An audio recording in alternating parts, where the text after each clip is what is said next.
네, 여러분 안녕하세요. 김현입니다. 저희 에듀크레이션 아마 자체적으로 대부분 연락 받으셨을 것 같고요. 문자랑 이제 뭐 카톡방 이런 데 통해 공지를 드렸었는데, 오늘은 네, 오랜만에 조금 다른 선생님들을 모시고 온라인 설명회를 진행을 하게 되었습니다. 일단 기본적으로는 예비 고3에 해당하는 내용이지만 아마 예비 고2들이 좀 들으셔도 나름대로 유의미한 시간이 아닐까 싶습니다. 오늘은 일단 저하고 그다음에 이제 예전에 한번 내신 적은 있죠. 예, 논술에 이제 이호연 선생님하고, 그리고 아마 저희 그 줌 설명회에서는 좀 처음 인사를 드리게 될 것 같은데, 김승민 선생님 그렇게 두 분을 모시고 저까지 셋이 함께 진행을 하겠습니다. 일단 순서는, 제일 처음에 일단 그 이호연 선생님께서 네, 인문 논술에 대해서 말씀을 좀 해주실 것 같고요. 근데 인문 논술이라면 어쨌든 전반적으로 논술에 필요한지 말씀도 해주실 거고, 두 번째 순서로는 김승민 선생님께서 네, 이제 그 여러 가지 정시와 수시 사이에서 좀 고민하는 그런 거에 대해서 말씀해 주실 거고요. 그다음에 그 마지막으로 이제 제가 이제 학종에 대해서 다시 한번 좀 정리하는 말씀을 드리도록 하겠습니다. 뭐 대략 1인당 한 30분 정도 내외로 생각을 하고 있고요. 중간중간에 질문들 주시면 제가 중간에 취합을 하거나 아니면 개별 선생님 발표 끝날 때 모아서 좀 답변을 듣고 넘어가는 식으로 진행을 하도록 하겠습니다. 네, 일단 순서는 좀 채팅창에 튈게요. 이런 식으로 진행을 하도록 하겠습니다. 네, 그러면 먼저 이호연 선생님 말씀 좀 들어보죠. 이호연 선생님 네, 혹시 음성어를 풀어드려야 되는구나. 음성어 풀어드려야 되고 예, 네, 그다음에 안녕하세요. 카메라도 제가 켜드려야 되나요? 잠시만요. 잠시만요. 이거 시작하시고 예, 화면 공유해 주시면 될 것 같습니다. 네, 화면이,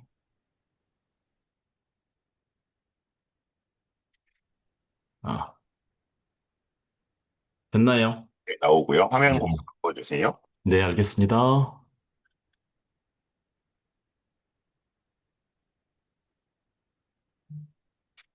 제가 풀어야 되나? 잠시만요. 아, 됐다. 예, 됐네요. 됐나요? 네, 됐습니다. 시작해 주세요. 예, 안녕하세요. 인문논술을 가리키고 있는 이호연입니다. 지금 아직 올해 26학년도 논술 시즌이 다 끝나진 않았어요. 이제 다음 주 애들이 수능을 보고, 그 다음에 이제 한 2주 동안, 논술 끝나고는 수능 전에 보는 학교는 5개밖에 안 되기 때문에 거의 대부분 수능 끝나고 난 다음에 한 2주 정도의 모든 학교가 다 봅니다. 근데 아직 올해 시즌이 다 끝나지 않았지만 이제 그 시즌이 끝난 다음에 12월 말부터 바로 또 다음 학년 27학년도 논술 기본반이 시작하기 때문에 지금 그 부분에 대해서 그러니까 논술을 어떻게 준비해야 되고 보통 지금 준비할 때 어떤 부분들이 준비할 때 고민해야 되는지 그리고 논술이 뭐고 그다음에 논술과 관련해서 여러 가지 오해 사항들이 있는데 그런 부분들을 다 한 번씩 잘 짚어주려고 합니다. 네. 이 사진이 약간 다른 것 같으면 기분 탓입니다. 자, 우선 첫 번째. 자, 인문논술 제일 궁금해 하시는 거죠. 그러니까 인문논술은 되게 다들 막 생각하시는 것들이 되게 많아요. 그러니까 물론 글쓰기겠죠. 근데 그 인문논술에 대해서 잘 모르시는 것들이 많기 때문에 우선 인문논술이 뭐고, 그 다음에 그 논술 입시와 관련해서 가장 그 잘못 알고 계시는 것들이 몇 가지 있어요. 그걸 짚어드릴 거고, 그리고 좀 이따 말씀드리겠지만, 논술을 하는 아이들은 대부분 이제 최상위권에서는 수시하는 애들, 최상위권 애들이 하고 그 외에는 거의 대부분 정시하는 애들이 같이 논술을 합니다. 근데 이제 보통 최상위권에서 수시 준비하는 애들은 논술을 당연히 하는 거에 대해서는 다 알고 있는데 정시를 하는 애들이 왜 내가 논술을 하지? 이런 부분을 잘 모르는 부분이 많아요. 근데 실질적으로는 제일 많은 학생이 논술 시험 보는 애들 대부분은 정시하는 애들이 봅니다. 그 다음에 이제 26학년 대학별 특징 요거보다는 이제 우선 요 이번 타이밍에는 연대 고대 이 두 학교만 중심으로 간단하게 그 부분을 짚어드릴 거예요. 자, 우선 첫 번째 자, 인문 논술 글로 써서 대학을 보는 입시 중에서 제일 유명한 거는 프랑스의 바칼로레아입니다. 그러니까 근데 우리나라는 그 우리나라에 있는 대입 논술은 이 바칼로레아는 아예 다릅니다. 바칼로리아는 글쓰기예요. 예를 들면 자신의 생각을 쓰는 겁니다.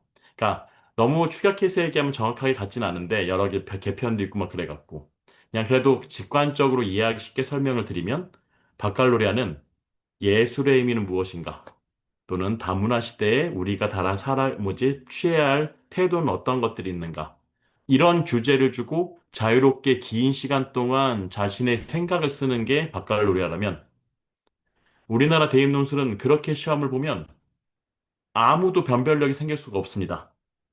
물론 아예 최상위권 아이들은 몇 명 쓸 수 있는 아이도 경우가 있겠지만 거의 대부분 똑똑하고 안 똑똑하고를 떠나서 이걸로는 변별력을 할 수가 없어요. 왜냐하면 우리나라 우리나라 교육 과정에서는 이런 에세이나 토론 또는 이런 글쓰기 형태의 커리큘럼이 없습니다. 그래서 그렇게 시험을 보게 될 경우에는 전혀 변별력이 생기지가 않아요. 그래서 우리나라의 인문 논술은 되게 간단합니다. 논술 시험이에요. 그러니까 아무것도 모르는 아이들한테 제시문을 주는 겁니다. 제시문을 주고 난 다음에 그 내용을 바탕으로 제시문 간의 관계, 뭐 비교, 차이점을 물어보는 비교, 그다음에 기준과 대상이 있다고 했었을 때는 기준을 바탕으로 대상을 분석 설명하는 문제, 또는 기준을 바탕으로 대상에 대한 가치 평가하는 문제, 그리고 문제 사항을 주고 해결 방향을 잡는 문제들을 주는 것들이죠. 그러니까 제일 오해하시는 게 많이 있는데, 가끔 이제 저희가 수업할 때 보면 늦게 온 애들이 많이 있어요. 그리고 이제 하는 애들이, 저 어렸을 때 글을 많이 써서, 글을 잘 쓴다 얘기를 많이 들어서. 이게 어렸을 때부터 독서를 많이 하고 책을 많이 읽는 거는 당연히 논술에도 도움이 됩니다. 그걸 통해서 글을 많이 써봤으면 그게 도움이 안 된다는 게 아닌데, 근데 그때 하는 독서 논술, 글짓기랑은 전혀 다른 겁니다. 대입 논술은 답을 쓰는 거예요. 그래서 이제 그 다음에 오해 마시하는 것들이 요 크게 제가 정리하면 이 네 가지입니다. 첫 번째. 자, 우선 수능 최저. 수능 최저는 굉장히 중요합니다. 제가 얼마 전에 제 정규반 마지막 수업, 그 다음에 이제 프리파이널 이런 걸 점심시켜서 애들한테 마지막 얘기하면서 제가 마지막 하는 말이 뭐냐면 11월 13일을 칠판에 쓰고 제 학생들이 제일 논술 전형에서 많이 탈락하는 날이라고 말했어요. 수능 최저는 요새 가면 갈수록 더 최저가 쉬워지는데 아이들이 그 부분을 더 소홀히 하는 애들이 많아지기 때문에 최저를 못 맞춰서 떨어진 애들이 거의 3분의 2, 많으면 4분의 3까지 굉장히 많습니다. 그래서 다들, 야, 최저만 맞추면 이라고 하는데, 그러기에는 너무 많이 남아요. 지금 뭐 성대, 올해 인문 논술 기준으로 하면 제가 항상 말씀드리는 게 밑에 학교는 논술 전형은 좀 이따도 말씀드리겠지만 내가 정시나 또는 수시로 못 간 학교들을 쓰려고 쓰는 전형들이기 때문에 당연히 필연적으로 위의 학교로 몰릴 수밖에 없습니다. 이미 내가 갈 수 있는 학교들은 논술을 쓰지 않으니까요. 그래서 최상위 학교들, 연대를 제외하고는 최저가 높은 고대도 약간 논외로 보고 나면 성대, 서강대, 뭐 서성한, 한양대는 올해도 300대를 넘습니다. 그 다음에 뭐 중앙대, 경희대, 이 학교들까지 100대 1이 안 되는 학교가 거의 없습니다. 심지어 건대, 동대도 거의 100대 1이 넘거나 육박해요. 근데 거기서 3분의 2가 날아가 버려도 여전히 30 몇 명, 그러니까 100대 1이라도 34대 1 정도가 남는 겁니다. 그러면 33명 정도만 이기면 되네? 라고 오해하시기 쉬운데 그냥 간단하게 말하면 정원이 10명이면 330명이 남아있는 겁니다. 그러니까 내가 이길 아이들이 330명을 제껴야 합격선에 들어가는 거예요. 이미 최저를 맞추는 거는 가장 기본적인 장애 요건이지 최저안 맞추고 논술 준비 안에서는 붙을 수가 없습니다. 그러면 전 최저 파이널 맞추고 온 애들은 다 합격하게 해요. 그 다음에 두 번째로 말씀드리는 것들은 내신입니다, 내신. 내신을 생각하는 사람들이 많이 있고, 이제는 과거에 비해서 굉장히 많이 줄었어요. 왜냐하면 지금 보시다시피 최저를 아예 내신을 안 보는 학교가 굉장히 많이 늘었습니다. 앞에 보면 아시겠지만 최저를 보는 학교들은 그러니까 내신을 보지 않고 그 학생부를 보는 학교들은 보통 최저가 없습니다. 그러니까 요 두 개 중에 하나만 보는 거는 되게 간단한 거예요. 수능과 내신은 어차피 글을 뽑는데 논술로 대학들은 변별 지점을 자꾸 뽑을 거라고 생각하고 있습니다. 근데 위상위 학교들은 학교별로 어차피 내신은 거의 신뢰하지 않으니까 최소한의 자격 요건으로 수능 최저를 두는 학교에 상위권 학교들이고요. 그 다음에 좀 중하위권 학교들은 너무 최저를 낮게 낮아봐도 어차피 아이들이 못 맞추는 경우가 되게 많으니까 그렇다면 최소한의 자격 요건을 내신으로 보기 때문이지 이미 뭐 내신을 잘하는 애들을 뽑겠다. 그렇게 할 거면 그냥 교과나 수능 종합 전형을 더 늘리지 논술 전형을 유지할 이유가 전혀 없습니다. 그렇기 때문에 지금 이미 현재 연수 시장에서는 수능 최저만 맞추고 그리고 상위권 학교들을 기준으로 보면은 연대도 논술 100%, 고대도 논술 100%, 다음에 서강대, 성대, 한양대도 내년 24학년부터 논술 100%입니다. 다음에 중앙대는 30%가 남아 있는데 거의 6등급, 7등급까지 거의 만점이기 때문에 상관없고요. 경희대, 외대도 논술 100%입니다. 다음에 시립대는 인문 논술이 없고요. 그 다음에 이대도 논술 100%입니다. 거의 상위권 모든 학교들이 논술 100%이기 때문에 수능과 그 다음에 수능 최저 그리고 수능 최저도 사람들 되게 오해하는 게 있는 게 그럼 최저를 못 맞추기가 4분의 3이나 날아가니까 굉장히 사람들이 최저 못 맞추는 걸 어려워할 것 같은데 그렇지 않습니다. 지금 요 학교들이 이제 최저가 있는 학교들인데 높다고 할 수 있는 학교는 고대밖에 안 됩니다. 4합 8. 근데 저 점수로 해봤자 서성한도 정시로는 만약에 뭐 1, 뭐 평균 2 정도 나온다고 하면 뭐 서성한 하위권 정도 갈 수도 있겠지만 그 외에 3합 6, 3합 7, 요 정도 최저를 맞춰서는 거의 인서울 끄트머리를 가는 것들이지 저 학교들을 저 점수로 갈 수 있는 게 아닙니다. 그러니까 최저는 저거를 못 맞출 가능성이 전혀 못하고 준비를 하더라도 수능에서는 어떤 일이 발생할지 모르기 때문에 그래서 많이 떨어지는 아이들이 많아서 최저가 뭐지? 어려워 보이는 거지. 최저 기준 자체가 높은 게 아닙니다.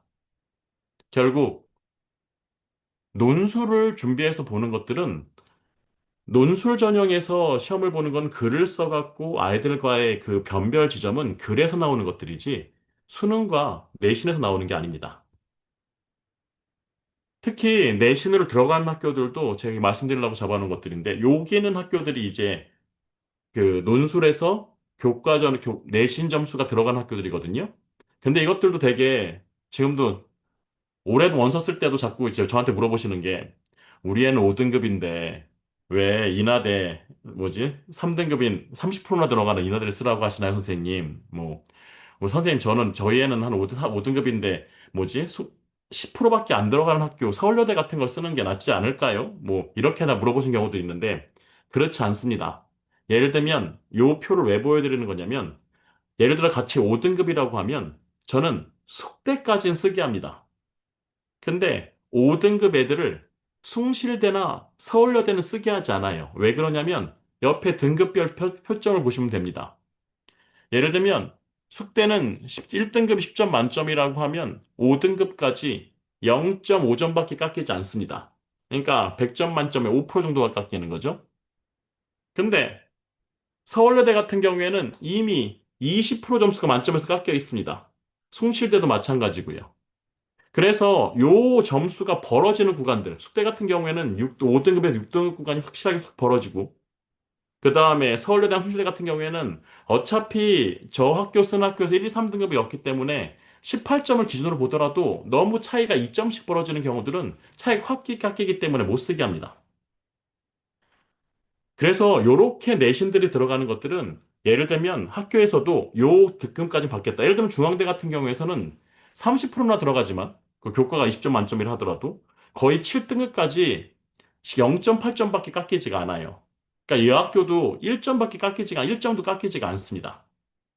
그렇기 때문에 이 요 등급간으로 내신을 보고 점수를 매겨서 그 자신한테 유리한 걸로 내신을 판단하는 거지. 그러니까 사실상 지금 인문 논술에서는 내신이 5등급 이하 이내로고 하면 전 애들한테 하지만 사실상 만점이라고 저는 얘기합니다. 그 다음에 이제 논술을 준비할 때 고민하는 경우는 이제 최고 두 가지입니다. 우선 첫 번째, 종합을 많이 한 학생들 중에서 장수가 남는 경우들이 있어요. 그러니까 최상위권이라 볼 수 있죠. 예를 들면 뭐 서울대, 연대, 고대라고 했을 경우에 옛날에는 이제 연대만 한 장 남아 있었을 경우에는 논술을 아예 안 하는 경우가 많았었는데 요새는 고대가 하나 더 남아 있어서 그 서성한 중심으로 종합 준비를 했었을 때 연고대를 혹시 노린다면 그 준비에서 상위권에서는 논술을 준비하는 경우가 많이 있고요. 그 외에 대부분은 수시에서 그 내가 원하는 학교를 갈 수 없으니까 이 논술을 통해서 더 위의 학교를 가려고 하는 겁니다. 다음에 두 번째 경우는 뭐냐면 대부분 정시합니다. 그러니까 지금은 정시를 해서 하는 애들 중에서 나머지 수시가 더 짱이 남으니까 논술을 준비하는 경우가 대부분 많이 있습니다. 제 친구가 이제 작년에 이제 올해 지금 저한테 배우고 있었었는데 저한테 와서 이제 작년 10월 달쯤에 만나서 이제 고3이 됐다고 이것저것 저한테 물어보면서 얘기를 하는데 그러는 거예요. 우리 딸은 정시를 하기로 했다. 그래서 내가 그러면 이제 논술 해야겠네. 문과라고 해서 라고 했더니 아니 정시하는 논술을 해야 돼? 라고 얘기를 하길래 제가 요 포인트를 만든 겁니다. 정시를 준비한다고 하면 수시 6장이 그냥 남습니다. 만약에 정시를 준비해서 어차피 뭐 서울대, 연고대 외엔 가지 않겠다. 그렇게 해도 연고대는 가야 되니까 대수가 남을 거고요. 그 외의 모든 것들은 정시 준비하는데 논술을 안 할 수가 없습니다. 제가 항상 얘기하는 그거예요. 뭘 준비하고 뭘 준비하든지 않지 간에 정시를 준비하는 아이들은 무조건 논술 준비를 해야 됩니다. 특히 정시를 처음에는 제 애들이 수업 논술 준비하는 애들 중에서 한 처음에는 90% 정도까지가 여자아이들입니다. 여자아이들만 많아요. 남자애들은 한 반에 한 명 정도밖에 없습니다. 근데 지금 9월 달쯤 되면은 고 성비가 6대 4까지 올라옵니다. 남자애들 40%까지 치고 올라와요. 요 차이를 제가 맨날 설명할 때 말씀드리는 건 뭐냐면 남자애들 생각이 없어 그렇습니다. 남자애들은 귀찮거든요. 그러니까 그냥 정시 준비하면 되지 뭐 논술을 못하러 해. 근데 이게 정시를 준비한다고 해서 3월 모의고사, 4월 모의고사, 6월 모의고사 이렇게 쭉 보면 아, 점수가 내가 생각하는 것만큼 나오지가 않는구나 라고 생각이 들면 뒤늦게 그때부터 논술을 준비하게 되는 거죠. 사실상 논술을 준비할 때 가장 먼저 하는 것들은 내가 못 가는 대학을 갈 수 있는 방법이 이거밖에 없으니까 하는 겁니다. 학종이나 뭐 정시, 이거는 한 육모 점수 가면 내가 갈 수 있는 학교가 거의 정해집니다. 내신이 극적으로 드라마틱하게 바뀔 일도 없고, 정시 점수가 그렇게 기가 막히게 바뀌지도 않으니까요. 어차피 논술은 3학년 때 대부분 시작하기 때문에, 그리고 제일 많이 시작하는 시기는 기말고사 끝나고 6월이 제일 많습니다. 하지만 논술을 준비할 때 미리 준비하는 게 제가 항상 얘기하는 게 저는 이 11월에도 준비하고 설명회 하고 12월 달에도 또 설명회 하고 1월 달, 3월 달에 설명할 때 저는 계속 얘기하는 게 논술은 빨리 하면 빨리 할수록 좋다고 얘기하는 게 어차피 글 쓰는 겁니다. 대부분 다 이 미리 준비한다고 빨리빨리 넣는 것도 아니지만 어차피 논술 준비를 1, 2학년 때 진지하게 막 열심히 하는 학생들이 거의 없어요. 그러면 보통 12월 때부터 빨리빨리 시작하는데, 논술 시험이라고 하는 거는 그때부터 시작한 아이들끼리 시작해서 논술 시험을 봐서 그 다음에 결론이 나오는 겁니다. 물론, 최저를 못 맞추면 어차피 못 갈 수도 있겠지만, 최저 맞추는 건 어차피 정시나 다른 걸 맞추려고 따로 준비하는 것들이라면, 어차피 논술 준비는 빨리 시작해야 더 높은 학교를 갈 수가 있는 거고, 내가 최저를 맞출 수 있는 학교 중에서 제일 좋은 학교를 쓴다는 생각으로 준비를 하려면 논술 준비가 잘 돼 있어야겠죠. 그러니까 최대한 빨리 준비하는 게 좋습니다. 그 다음에 또 하나는 제가 얘기하는 게 구명조끼입니다. 라이프가드. 논술에서 사람들이 이제 아까 말씀드렸잖아요. 정시를 대부분 준비하기 때문에 어떤 아이들은 한 7월, 8월 달쯤에 와요. 어차피 자기는 정시할 건데 이제 뭐 수시가 아까워서 와 있다. 근데 그럴 때 막 열심히 안 하는 아이 있단 말이에요. 어차피 확률도 낮은데 이렇게 하면서 제가 엄청나게 혼냅니다. 왜냐하면 배 탈 때 저희가 구명조끼를 입잖아요. 구명조끼는 배가 침몰할 게 확실해서 입는 게 아닙니다. 혹시 모르는 최악의 경우를 대비해서 입는 거죠. 근데 그 구명조끼가 이미 구멍이 뻥뻥 나 있고 있으면 배가 가라앉더라도 구명조끼를 입고 있는 이유가 하나도 없잖아요. 마찬가지입니다. 정시도 제가 거의 10년 가까이 지금 수시 애들 논술 원서를 써주고, 다음에 파이널 수업 듣고 애들 결과를 들으면서 하는 게 어떤 일이 어떻게 발생할지 모릅니다. 극적으로 최저를 처음 못 맞추던 애들이 갑자기 맞추는 경우도 있겠지만 대부분은 3합 6을 못 맞출 수가 있을까요? 아는 애들이 2하 모두 못 맞추는 경우가 되게 많아요. 제가 합격자 중에 제일 많은 학교들은 경희대랑 외대인데 그게 되게 뭐 왜 얘네들이 많이 있냐면 되게 당연합니다. 얘네만 최저를 맞추는 경우가 제일 높거든요. 보통 제가 6장을 논술을 쓰게 하면 3합 6 정도를 서너 장 쓰게 하고 야, 그래도 혹시 모르니까 외대나 경희대. 왜냐면 경희대가 최저가 2합 5고, 그 다음에 외대가 2합 4거든요. 올해는 2대가 2합 5로 내려가서 2대를 많이 썼습니다. 근데 놀랍게도 이 학교들은 걔네가, 그래도 여긴 붙어도 가기 싫은데, 라고 얘기를 하는데, 최저를 그거 하나만 맞춰요. 되게 많은 애들이 가는 건 아닙니다. 하지만 매년 2명, 2명 이상씩 딱 그렇게 한 장씩 남는 애들. 그러니까 그렇게 남는 게 아니라 그렇게 한 장만 남는 애들은 꽤 많이 남아요. 쟤들이 한 마지막에 지금 따지면 원서 쓴 애들 중에서 한 110명 정도 된다고 하면 한 대여섯 명 정도는 그렇게 수능을 망한 애들이 나오는데 그 중에서 2명, 1명, 2명 이상씩은 꼭 고 논술을 붙여서 그렇죠. 완전히 가라앉고 정시로가 2하 5밖에 못 맞췄다고 하는 거는 정시로 갈 수 있는 학교도 없는 거예요. 그런데도 이걸 통해서 갈 수 있다고 하는 거는 이렇게 혹시 몰라도 정시를 준비할 때 나를 수렁에서 건질 수 있는 마지막 생명선 같은 걸 할 수도 있는 겁니다. 이런 부분들은 이제 뒷부분에서 선생님들이 다시 얘기해 주실 테니까 저는 이제 간단하게 하나만 더 말씀드리고 나면 아, 이거 오타가 났네요. 올해는 특별한 경우가 뭐가 생겼냐면 한양대가 한 학생부가 아니라 10%가 뭐 있었었는데 이게 정성에서 그냥 없어졌습니다. 그 다음에 중대가 창의형인데 오타 났네요. 죄송해요. 창의형이 되게 특이한 전형이 뭐냐면 저게 현역 고3 애들만 지원하는 전형입니다. 그다음에 그 수능 전에 보고 그래서 최저도 없고요. 그래서 인문술이 이렇게 또 경영경제 본다고 해서 원래 기존 유형 똑같이 문제 유형은 똑같이 나올 것 같긴 한데 그게 올해 좀 특이한 전형이 있는 것들이고 그 외에 뭐 크게 특별한 변동 사항은 없습니다.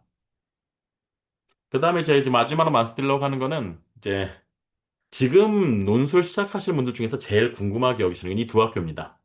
연대랑 고대. 저는 요 두 학교가 이제 큰 틀은 같은데 이거를 목적을 달성하는 방법이 달라요. 이 두 학교들은 한 300명? 300명 정도를 뽑는데 인문노수로 따지면 한 100명? 연대 같은 경우는 100명이 안 되고요. 고대학형 100 몇십 명 정도 논술을 뽑긴 합니다. 이제 가장 큰 차이는 최저겠죠? 연대는 최저가 없고 고대는 최저가 제일 높습니다. 근데 이 두 학교가 이렇게 보는 건 딱 똑같습니다. 논술을 통해서 애들을 뽑으려고 하는데 둘 다 그게 싫은 거예요. 영어를 포기한 학생이나 수학을 포기한 학생, 그러니까 소위 영포자, 수포자, 이 학생들까지 받으면서 논술을 하고 싶진 않은데 그러면 얘네를 걸러내기 위한 방법을 고대는 최저를 높여서 잡은 겁니다. 어차피 내신으로 보도 믿을 수가 없으니까 이렇게 하면 나머지가 이게 4합팔이라는 게 네 과목이 다 들어가기 때문에 최소한 한 과목이 5 이상이 나와야 되니까 포기한 아이들은 이 고대를 쓰기를 쓸 수가 없습니다. 왜냐하면 이거를 5 이상이 나온다는 보장이 없거든요. 영어나 수학을 포기한 애들이. 물론 그런 아이들 중에서 고대를 논술로 쓰겠다는 몇 명이 되겠지만 가끔 있거든요. 그래서 고대 논술은 요 최저를 맞춰갖고 영포자, 수포자를 걸러내고 대신 문제가 이제 기본 유형과 심화 유형이 있는데 연대는 기본 유형을 영어랑 수리제 시문을 넣어서 굉장히 타이트하게 보는 학교라고 하면 고대는 80분 동안 딱 두 문제 그리고 심화 유형을 봅니다. 영어 문제도 제시문도 없고 수리 문제도 없는 대신에 800자짜리 문제로 표를 주고 난 다음에 대안형 문제를 쓰는 게 있어요. 5개 중에 선택해서 하는 것들인데 어떤 걸 골라도 상관없습니다. 그다음에 또 하나는 비판 평가를 하는 것들이라서 이 비판 평가를 잡았을 때 어떤 걸 선택하더라도 답이 다 나올 수 있는 것들이거든요. 근데 고대는 이렇게 비판, 평가, 그 다음에 대안이라는 심화 유형을 짧은 시간 동안 완성도를 통해서 애들의 변별력을 보는 게 고대 논술이라고 하면 연대 논술은 아예 최저가 없습니다. 근데 연대는 왜 최저가 없다고 하냐면 영어 최저가 없더라도 얘네는 수리 논술일 문제가 하나가 들어가 있고 영어 재심이 들어가 있어서 이걸 최소한의 허들로 잡아놓는 겁니다. 그러니까 말씀드리면 영어를 잘하는 애 뽑으려면 되게 간단합니다. 2-1번을 영어로 작성하게 하면 돼요. 근데 우리말로 씁니다. 영어는 그냥 영어 재심이 하나 들어가 있어요. 이 얘기는 뭐냐면 영어를 포기한 애들을 걸러내기 위해서 시험을 이렇게 보는 겁니다. 두 번째, 수리논술 문제. 수리논술 문제를 만약에 어디서 설명드렸는데 연대 수리 문제가 어렵다. 연대 수리 문제가 어렵게 나온 적은 딱 한 번 있습니다. 딱 한 번. 그것도 크게 어려운 문제도 아니었고요. 이 영어 제시문의 수리 문제는 되게 연대는 특징이 있어요. 불필요한 부분에서 영어 제시문 같은 경우에는 불필요한 부분, 잘 몰라도 되는 부분엔 어려운 영어 단어가 집중적으로 박혀 있습니다. 그리고 쉽게 내가 문제 풀 때 필요한 부분은 쉬운 부분에 다 잡혀 있는데 아이들이 영어를 못한 애들은 그 앞부분에서 필요 없는 부분에서 기가 막히게 걸러지더라고요. 수학도 마찬가지예요. 겉모습은 너무너무 어려워 보입니다. 그러니까 수학을 못한 애들이 내가 수학을 전 풀 수가 없겠다고 포기할 정도로 진짜 쉬운 문제들인데 기가 막히게 수포자들만 걸러내는 문제들이 있어요.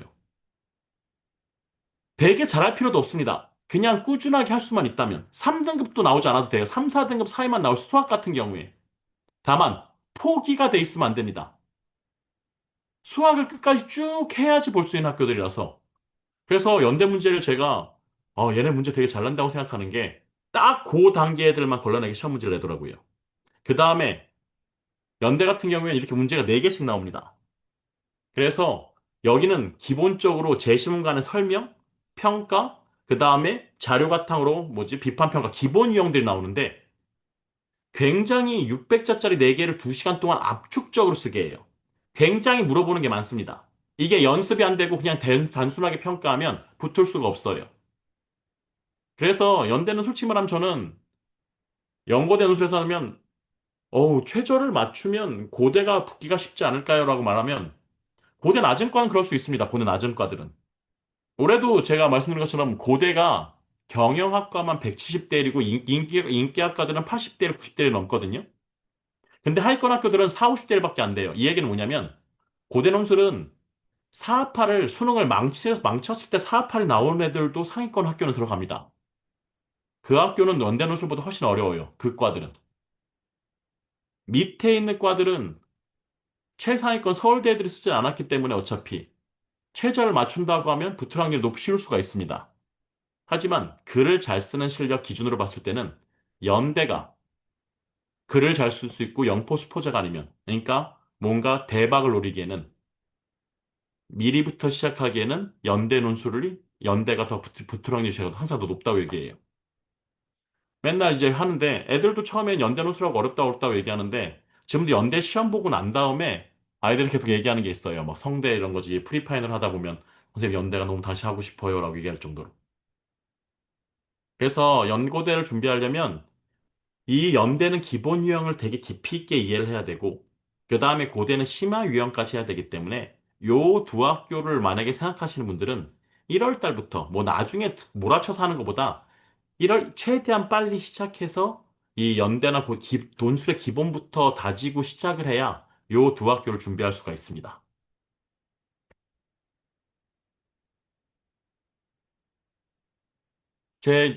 논술 준비한 것들은 이만큼 준비가 돼 있고요. 다른 것들 질문인 게 있을까요?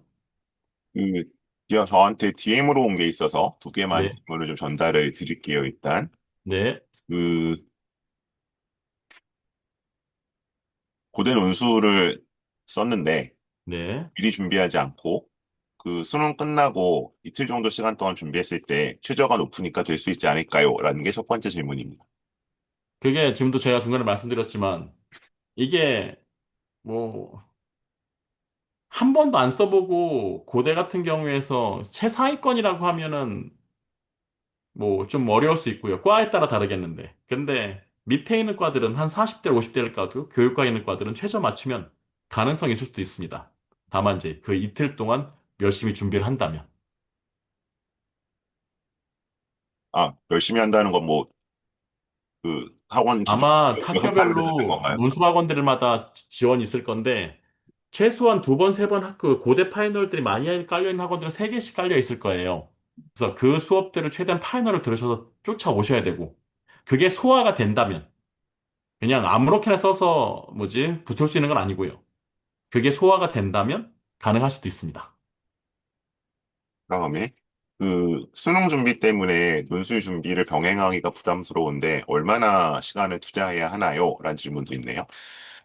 제가 맨날 말씀드리지만, 논술은 그냥 어디 단기간 동안 몰아쳐서 하는 게 아니라, 그냥 일주일에 한 번 수업 듣는 시간에 하고, 복습하는 시간 일주일에 1시간 반? 그냥 일주일에 수업 듣는 시간까지 통틀어서 5시간 써서 대학 가는 방법이 하나 더 생기는 거면, 그렇게 크게 부담되지 않습니다. 그 정도 시간이야 일주일로 따지면 한 30분씩만 아끼면 되는 건데요. 예를 들면 유튜브 보는 시간 아니면 잠자는 시간 30분만 줄여도 그 충분히 줄일 수 있는 건데 그게 크게 부담이 될 것 같지는 않고요. 논술 준비한다고 해서 올인한다고 해서 그걸 굉장히 많이 쓰게 하지 않습니다. 그러니까 제 생각에는 그리고 또 내신 들어가는 기간 동안 이럴 그 기간에는 또 휴강도 하고 하니까 그냥 일찍 시작해서 매주 계속해서 쭉 글을 쓰는 게 그게 복습하는 시간 그래서 일주일에 한 수업 시간 빼고 1시간 반 정도만 더 쓰시면 제 생각에 충분합니다. 네, 일단 들어온 질문 그 두 가지를 전달해 드렸고요. 아마, 내년 시즌 시간표는 또, 선생님 블로그나 여기 또 올라오겠죠, 곧? 네, 제가 블로그에 곧 올리겠습니다. 우선 아직 이번 타임 올해가 다 끝나지 않아서 제가 올해 지금 그 학교별 파이널이 끝나고 난 다음에 바로 내년 시간표 또 올리도록 하겠습니다. 블로그에. 네, 일단 그럼 호연쌤 말씀은 여기까지 듣도록 하겠습니다. 수고하셨습니다. 감사합니다.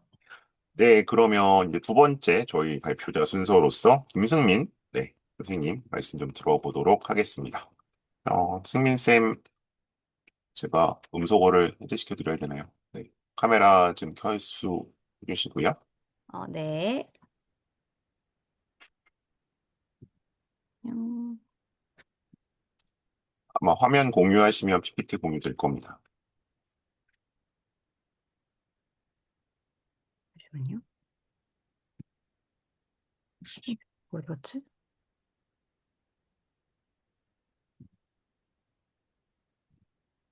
여기 더블 클릭하면 전체 화면 전환한다고 뜨네요. 네. 어? 잠시만요.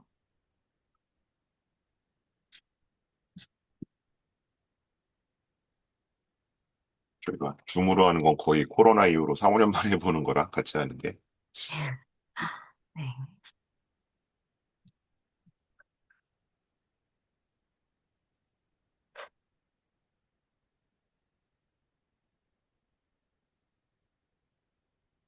어, 보이실까요?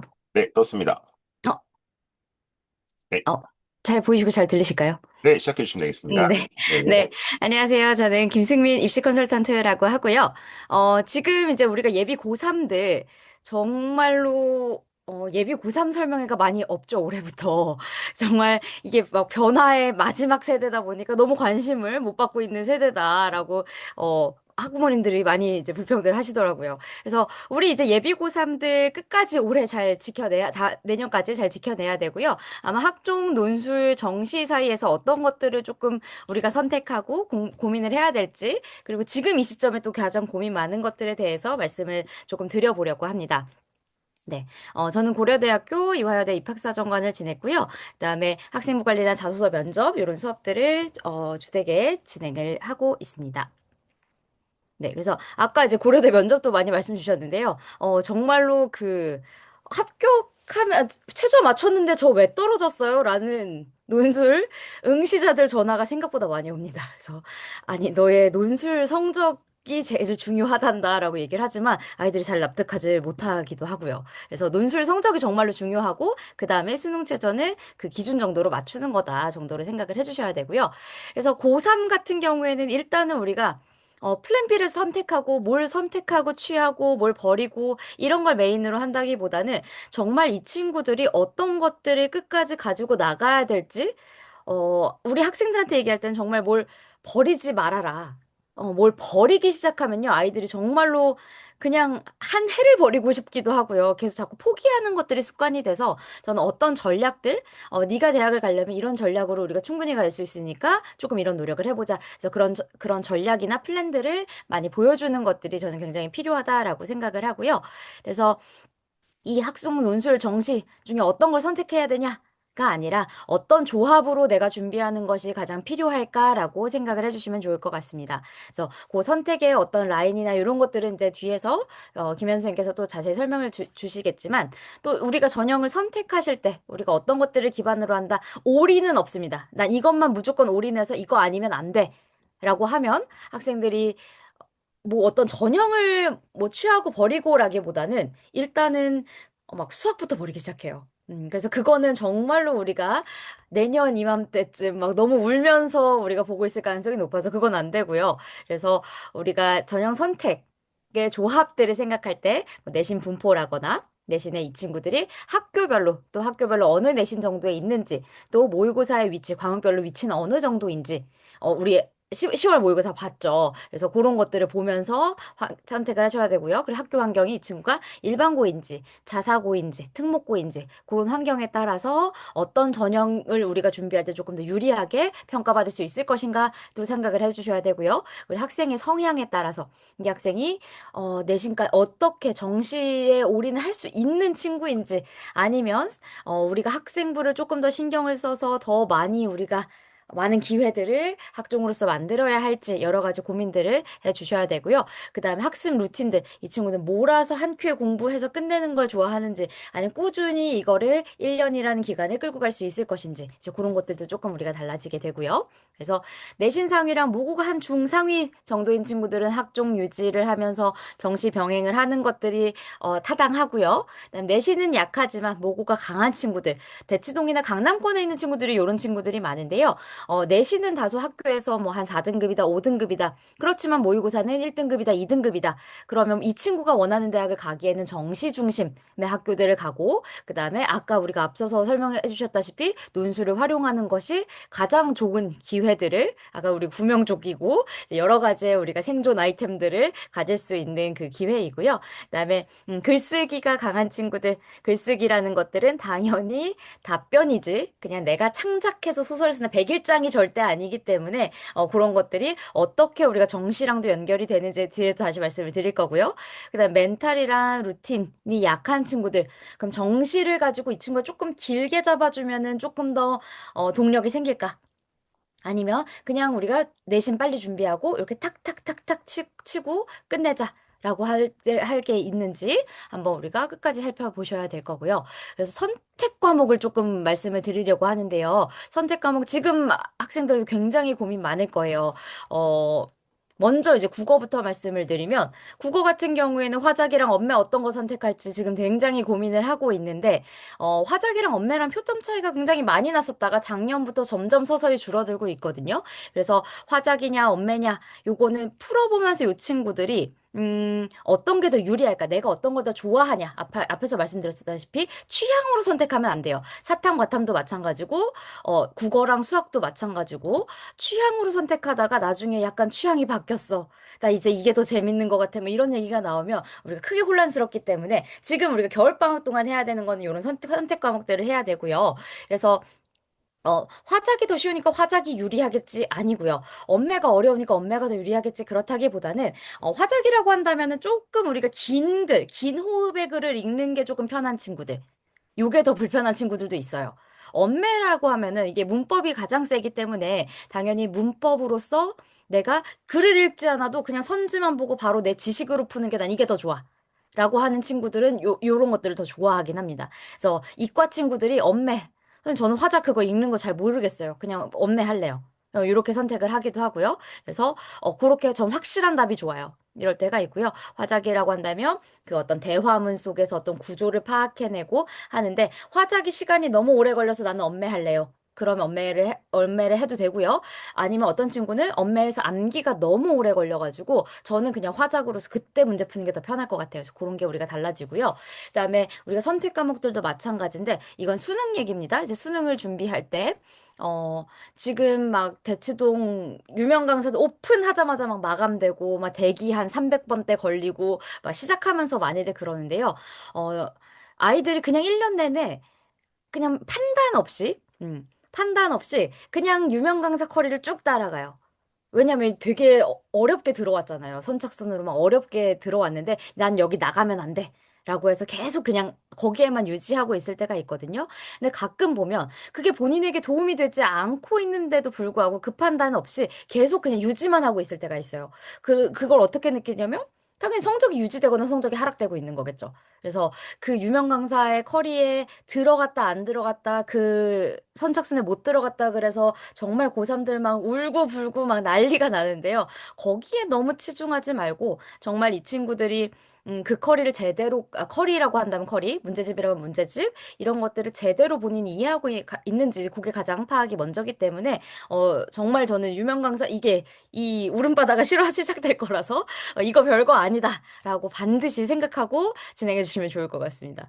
그다음에 이제 수학 전에 이제 영어를 한다면은 영어는 그래도 우리가 겨울방학 때 해놓고 겨울방학 때 조금 영어를 해놔야지 나중에 우리가 11월까지 조금 편하게 간다. 아이들이 영어 손 놓은 지 조금 오래돼가지고 그래서 겨울방학 때는 그래도 영어 한번 기출을 좀 돌리고 수능 특강 풀면서 시간을 보내는 것들이 중요하다.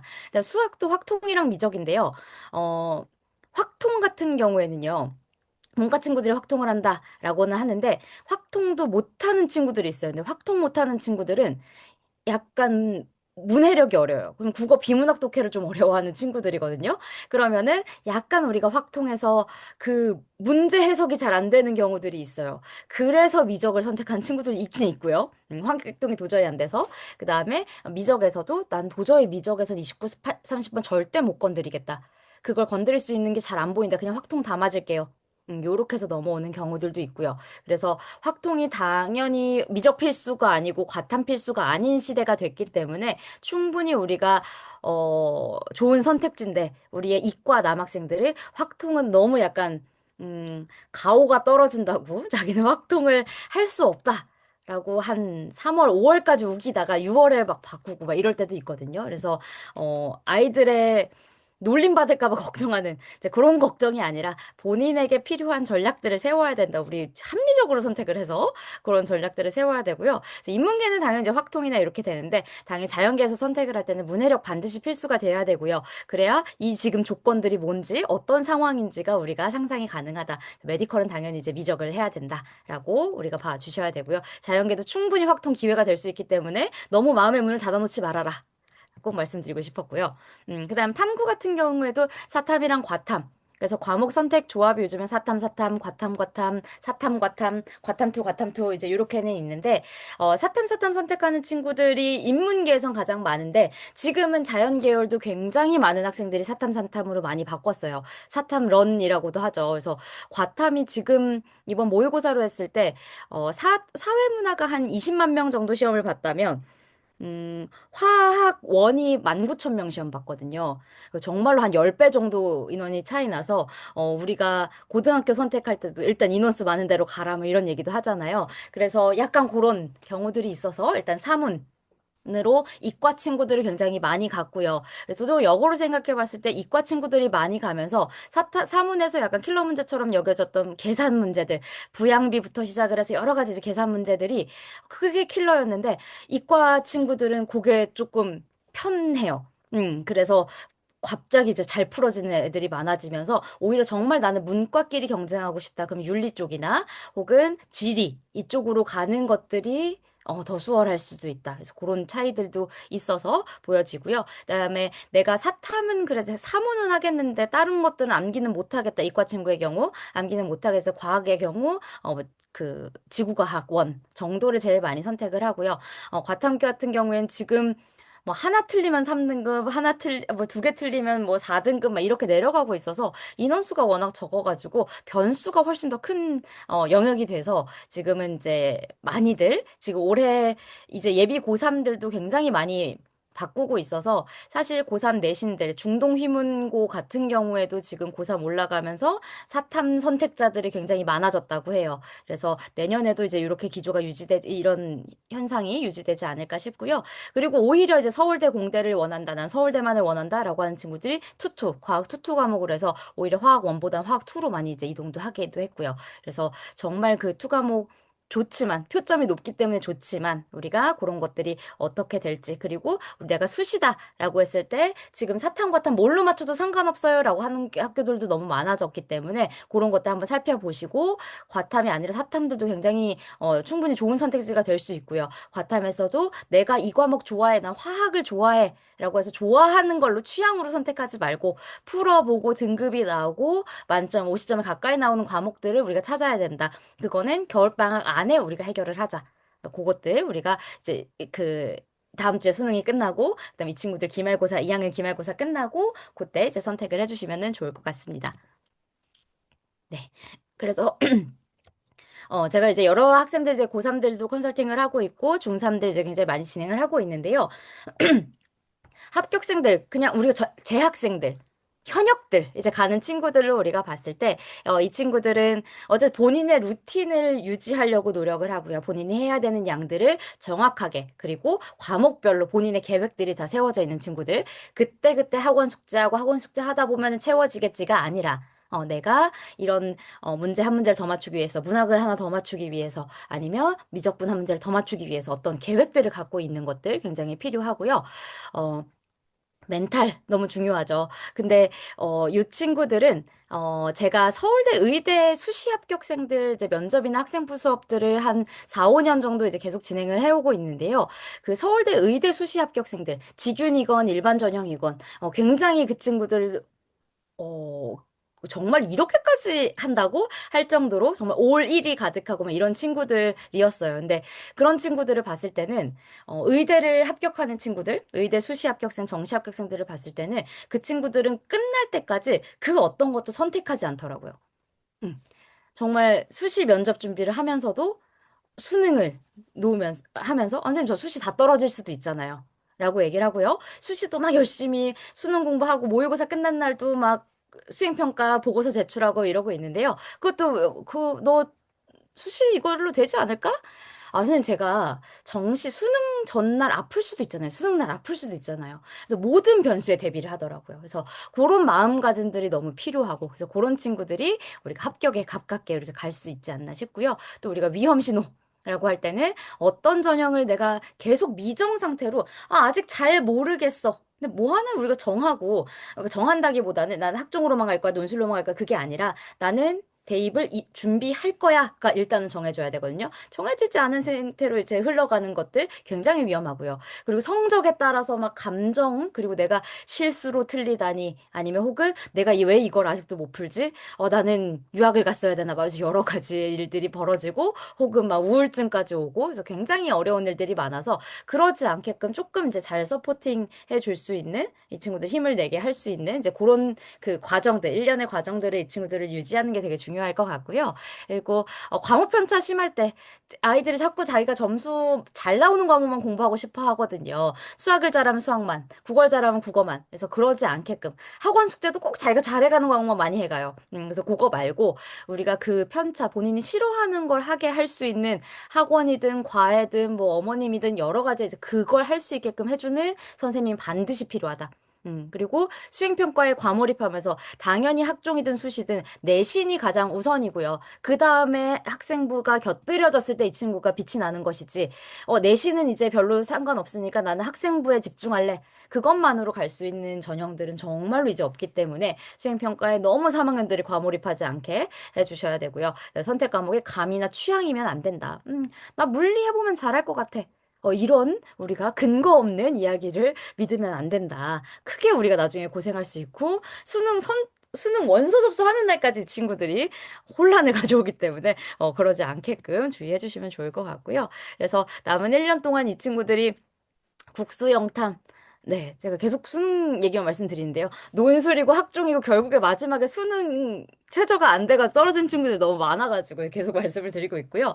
그래서 국수 영탐 반복하는 이제 그 주기들 세팅을 잘 해야 되고 기출 지난 10개년 기출을 풀고요. 그 다음에 사설 모의고사들이 정말 엄청나게 많습니다. 뭐, 더 프리미어, 뭐, 서바이벌, 뭐, 이감, 상상, 뭐, 굉장히 많은 회사들이 있거든요. 그래서, 근데 일단은 기출은 다 풀고 이걸로 넘어가야 되는데, 아이들이 갑자기 이 사설만 풀 때가 있거든요. 그래서 기출 겨울방학 동안에 우리가 다 끝내는 거, 그 목표로 잡아주셔야 되고요. 그 다음에 주간, 네, 내가 과목별로 얼마나 공부했는지, 내가 너무 한 과목만 편식하고 있는 건 아닌지 반드시 체크하면서 가야 되고요. 그 다음에 멘탈.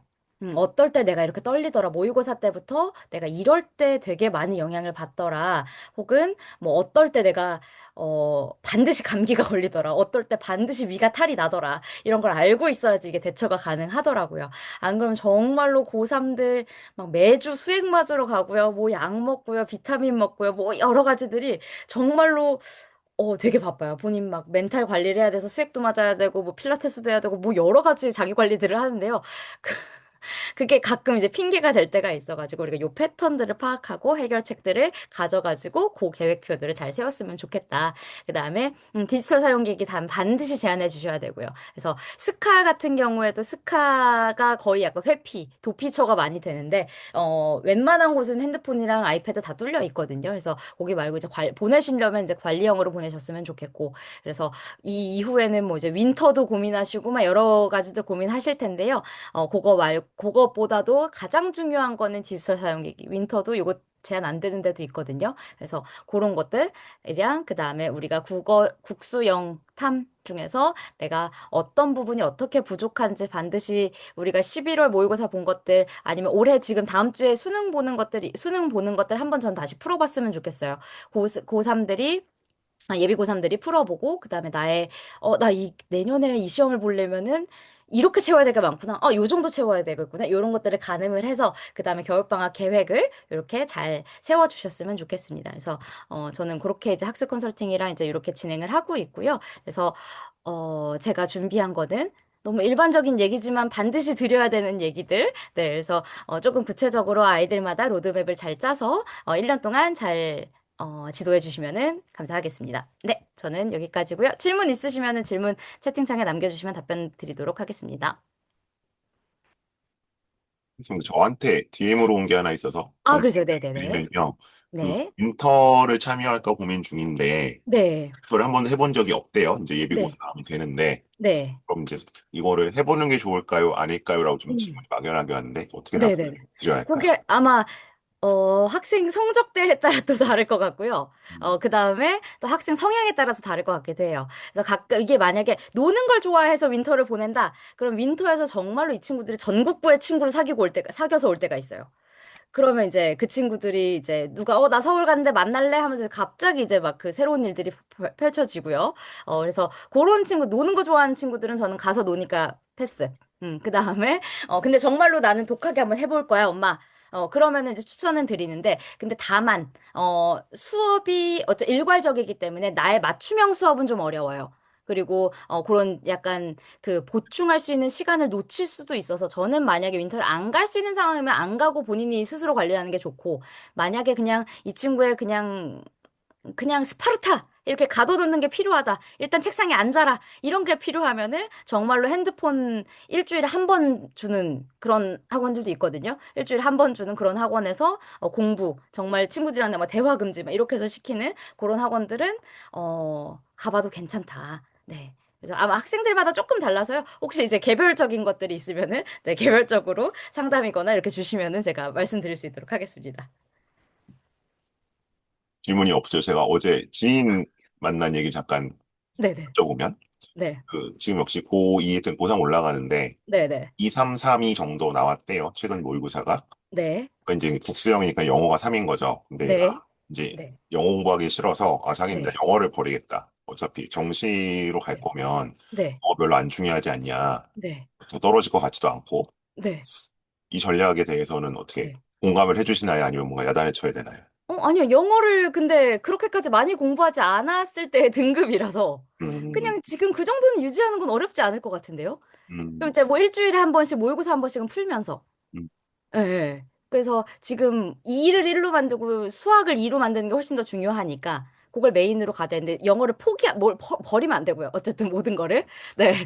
그래서 나중에 이 친구가 뭐 최저가 필요할 수도 있고 최저가 필요할 수시일 때는 영어가 되게 또 중요하거든요.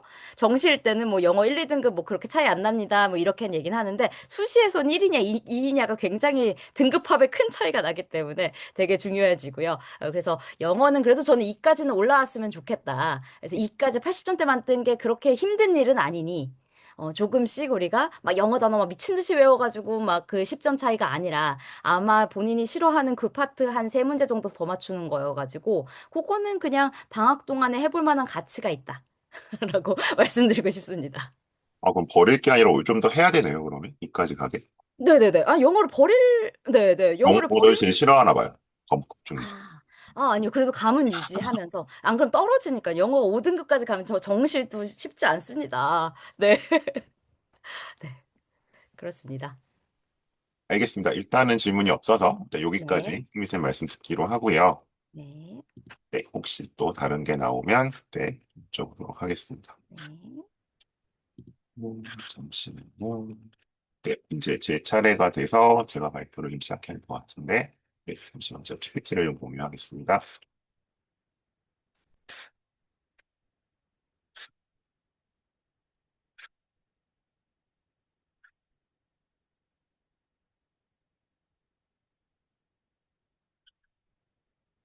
네, 그렇게 하면은 좀 공유를 다시 하겠습니다. 네, 오늘 다른 때하고는 달리 앞에 두 분 선생님 모시고 말씀을 듣는 바람에 제가 마지막으로 좀 지금부터 말씀을 드리려고 하고요. 오늘 뭐 전체 제목은 3인 3색으로 돼 있었는데, 네. 맨날 이제 제 얘기만 들으시다가 또 다른 선생님들 말씀 들으실 수 있어 좋은 기회가 아니었 싶습니다.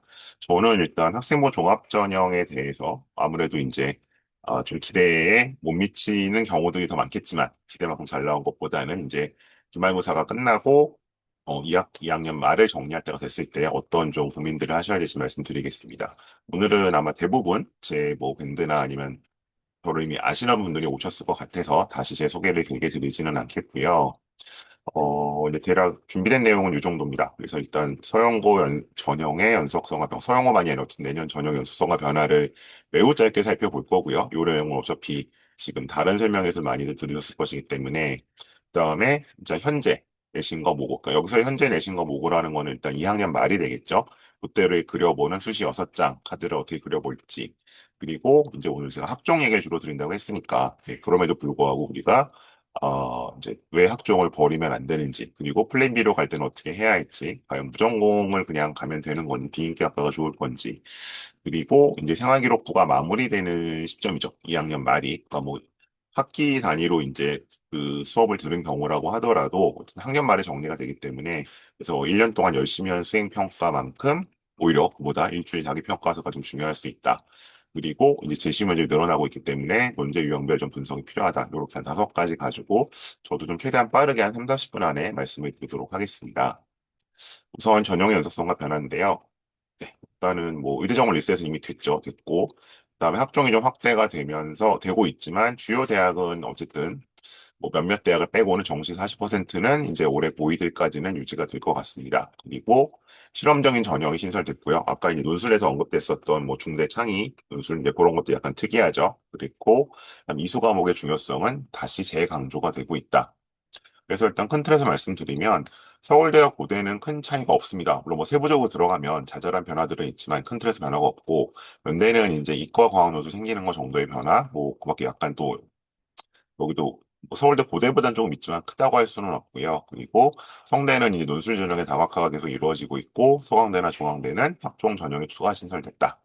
근데 어쨌든 입시를 매년 해온 입장에서 보자면 다른 애들에 비하면 특히 이제 현 고1들이 맞이할 28년도 입시에 비하면은 굉장히 변화가 없는 편이 아닌가라고 저는 좀 판단을 하고 있습니다. 이 전형의 연속성과 변화를 보는 이유는 기본적으로 우리 고등학교 1년 선배들의 입결을 최대한 활용할 수 있지 않을까라는 것 때문에 어 생각해 보는 것인데 아마도 이제 지금 고2들은 올해 고3들의 입결을 꽤 신뢰도 있게 중요하게 판단하시면 좋지 않을까. 특히 학종 같은 경우에는 그렇습니다.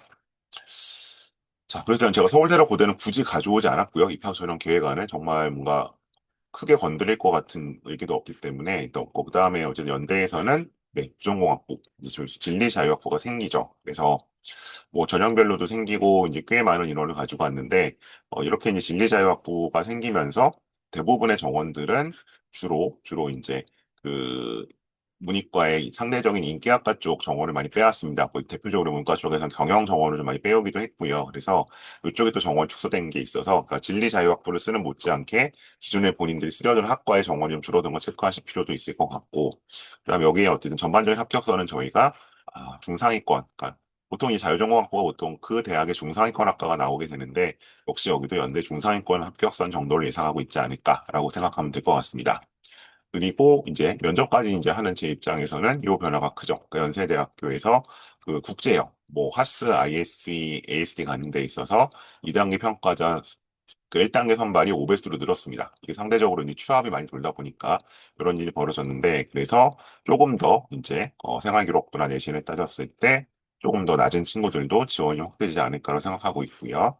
그다음에 논술 확대 말씀드렸고, 그다음에 응통이 이제 인문계 통합계열로 변경이 됩니다. 통합계열로 변경이 된다는 거는 이미 이제 뭐 어떤 학생부 종합전에 이제 이과 친구들도 충분히 써볼 수 있다는 얘기가 될 거고요. 실제로 올해 이미 제가 기회균형 전형이긴 했는데, 그 이과 졸업생 친구가 작년에 이제 뭐 전공인가 컴공을 썼다 떨어진 친구인데, 올해 영통을 써서 1단계가 붙었어요. 이런 일들이 좀 벌어지고 있기 때문에 그런 변화가 이미 좀 나타나고 있고요. 그리고 이제 당연히 자연계로 가게 되면은 이제 최저도 좀 달라지게 되겠죠. 그런 부분들 따지면 될 것 같고, 보통 그 정도 변화가 일단 있습니다. 그리고 뭐 논술 안 뽑고, 그리고 이제 주로 외국 국제고 친구들의 어떤 약간 블루오션처럼 불려왔던 특기자 전형이 이제 공식적으로 학종으로 전환을 합니다. 그러니까 이제 이미 이제 외부 스펙이 안 들어갔기 때문에 사실상 학종이긴 했었는데 이제는 확실하게 이제 카테고리 행정적으로도 학생부 종합전형 국제인재로 변형이 된다. 요건 이제 UD 그리고 이제 LSBT 요기 가는 학생들이죠. 이렇게 좀 변화가 되어 있어서 이제 특기자 전형은 국민대도 내년에 없어지거든요. 이제 특기자 전형이 주요 대학에서는 찾아보기가 어려워졌다. 네, 성대 같은 경우는 이제 제가 좀 다른 분 유튜브에서 약간 빌려왔었는데, 가장 큰 변화는 일단 수능 최저가 있는 전형이 생깁니다, 학종에. 그러니까 성대는 이제 최저가 없는 전형들이 다 있었죠. 그래서 뭐 상대적으로 이제 최저가 좀 약한 일반고 친구들도 유리하다 싶었었는데, 이제 수능 최저가 꽤 높습니다. 3합6. 이게 이제 작년까지 2대 문과 최저였잖아요. 그래서 이 3합6이 꽤 높은 진입장벽 역할을 할 것이고, 이렇게 보신다면은 이제 성대 융합 계열 쪽은 뭐 과거 이제 내시면 일반고에서 뭐 1점대 한 중후반, 후반 이 정도 붙었었는데 그것보다는 조금 더 내신 컷 자체는 내려가지 않을까라고 좀 예상을 하고 있습니다. 뭐 다른 전형들은 올해 체계가 거의 비슷하게 유지가 됩니다. 그다음에 서강대 같은 경우는 이제 학종이 둘로 분리가 됐는데 이제 여기서 이제 보시면 이제 여기는 뭐 어떤 전형 요소상의 차이라기보다는 기본적으로 어느 과를 뽑느냐 그래서 이제 통합계열적으로 학부적으로 모집하는 것들은 그다음에 학과별로 모집하는 것들이 좀 갈렸다. 그러니까 이제 기존에 약간 성내 계열별 모집과 탐구의 학과별 모집과 좀 비슷한 개념이라고 보시면 될 것 같습니다. 뭐 입시적으로 아주 큰 유의미한 의미가 있을 것 같지는 않습니다. 그리고 이제 중앙대 같은 경우는 전형이 하나 더 생겼죠.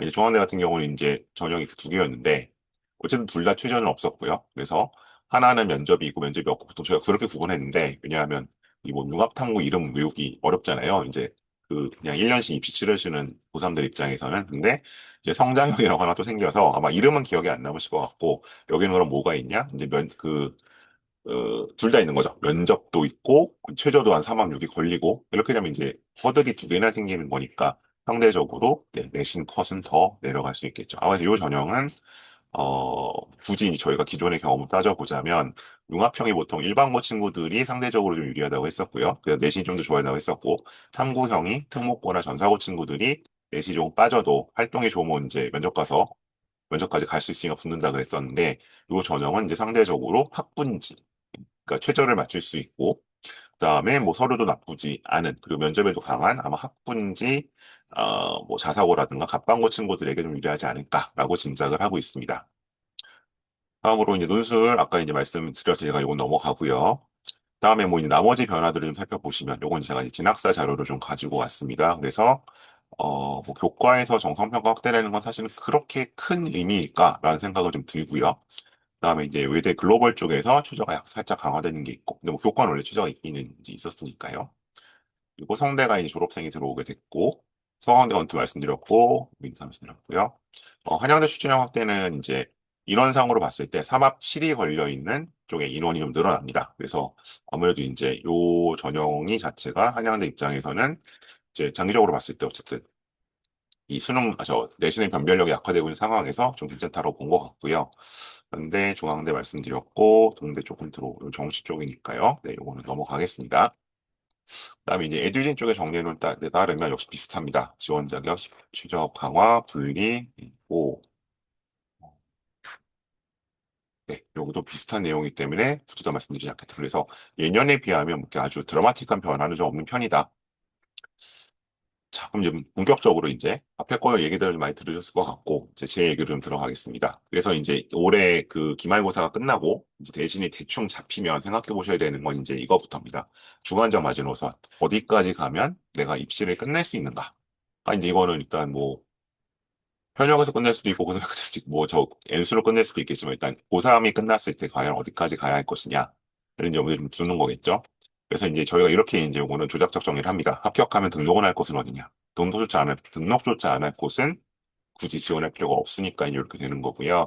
그래서 뭐 예를 들어, 그냥 뭐, 호기롭게, 호기 문과인데, 고대는 가야죠. 하게 되면은, 상대적으로 이제 저희 같은 컨설턴트는 편합니다. 왜? 이렇게 딱 저녁 8개로 압축이 되거든요. 이렇게 나오기 때문에 그럼 여기서 이제 저희가 유불리를 따져보고 가능성을 보게 되는 거겠죠. 그래서 이렇게 일단 주관적 마지노선이 필요하고요. 두 번째는 객관적 마지노선입니다. 그래서 이거는 어쨌든 아무래도 수능으로 가능한 최선의 학교와 학과. 왜냐하면 이제 수시가 기본적으로 정시보다 상향으로 쓰는 거니까 정시가 어디까지 이제 그 하한선을 받쳐주냐에 따라서 좀 달라지겠죠.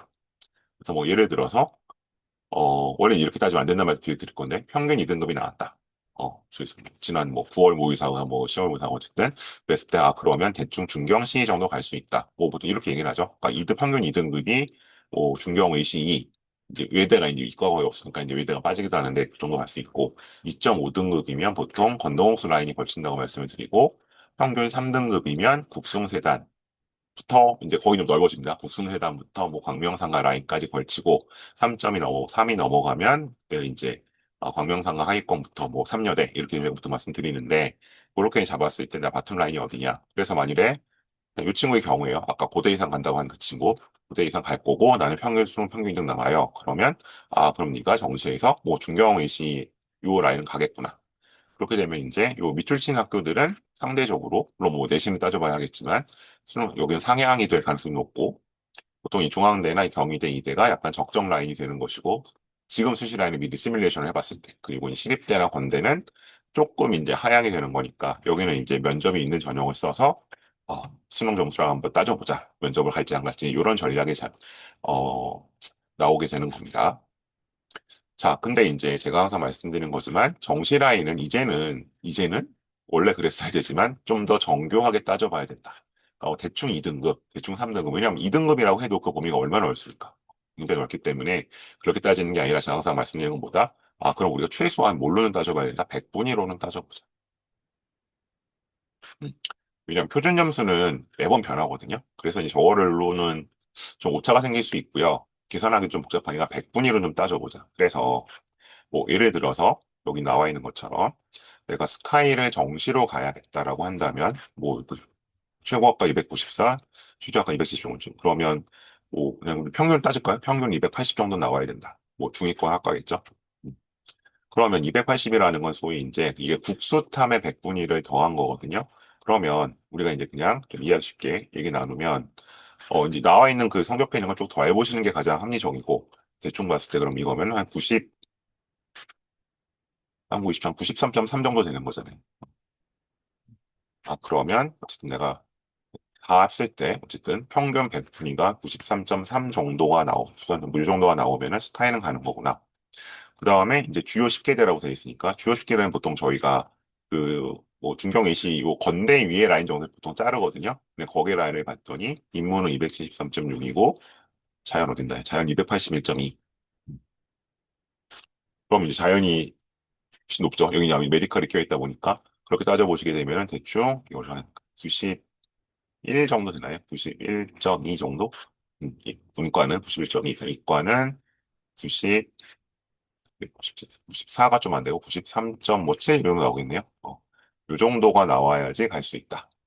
라고 되는 거겠죠. 그래서 이제 그 성적표에 나와 있는 100분위 1을 국수탄 100분위 1에 더해 봤을 때, 내가 실제로 거기 갈 수 있는 거다. 근데 이제 보통 애들이 지금은 이렇게 얘기하죠. 탐구는 아직 공부를 안 했어요.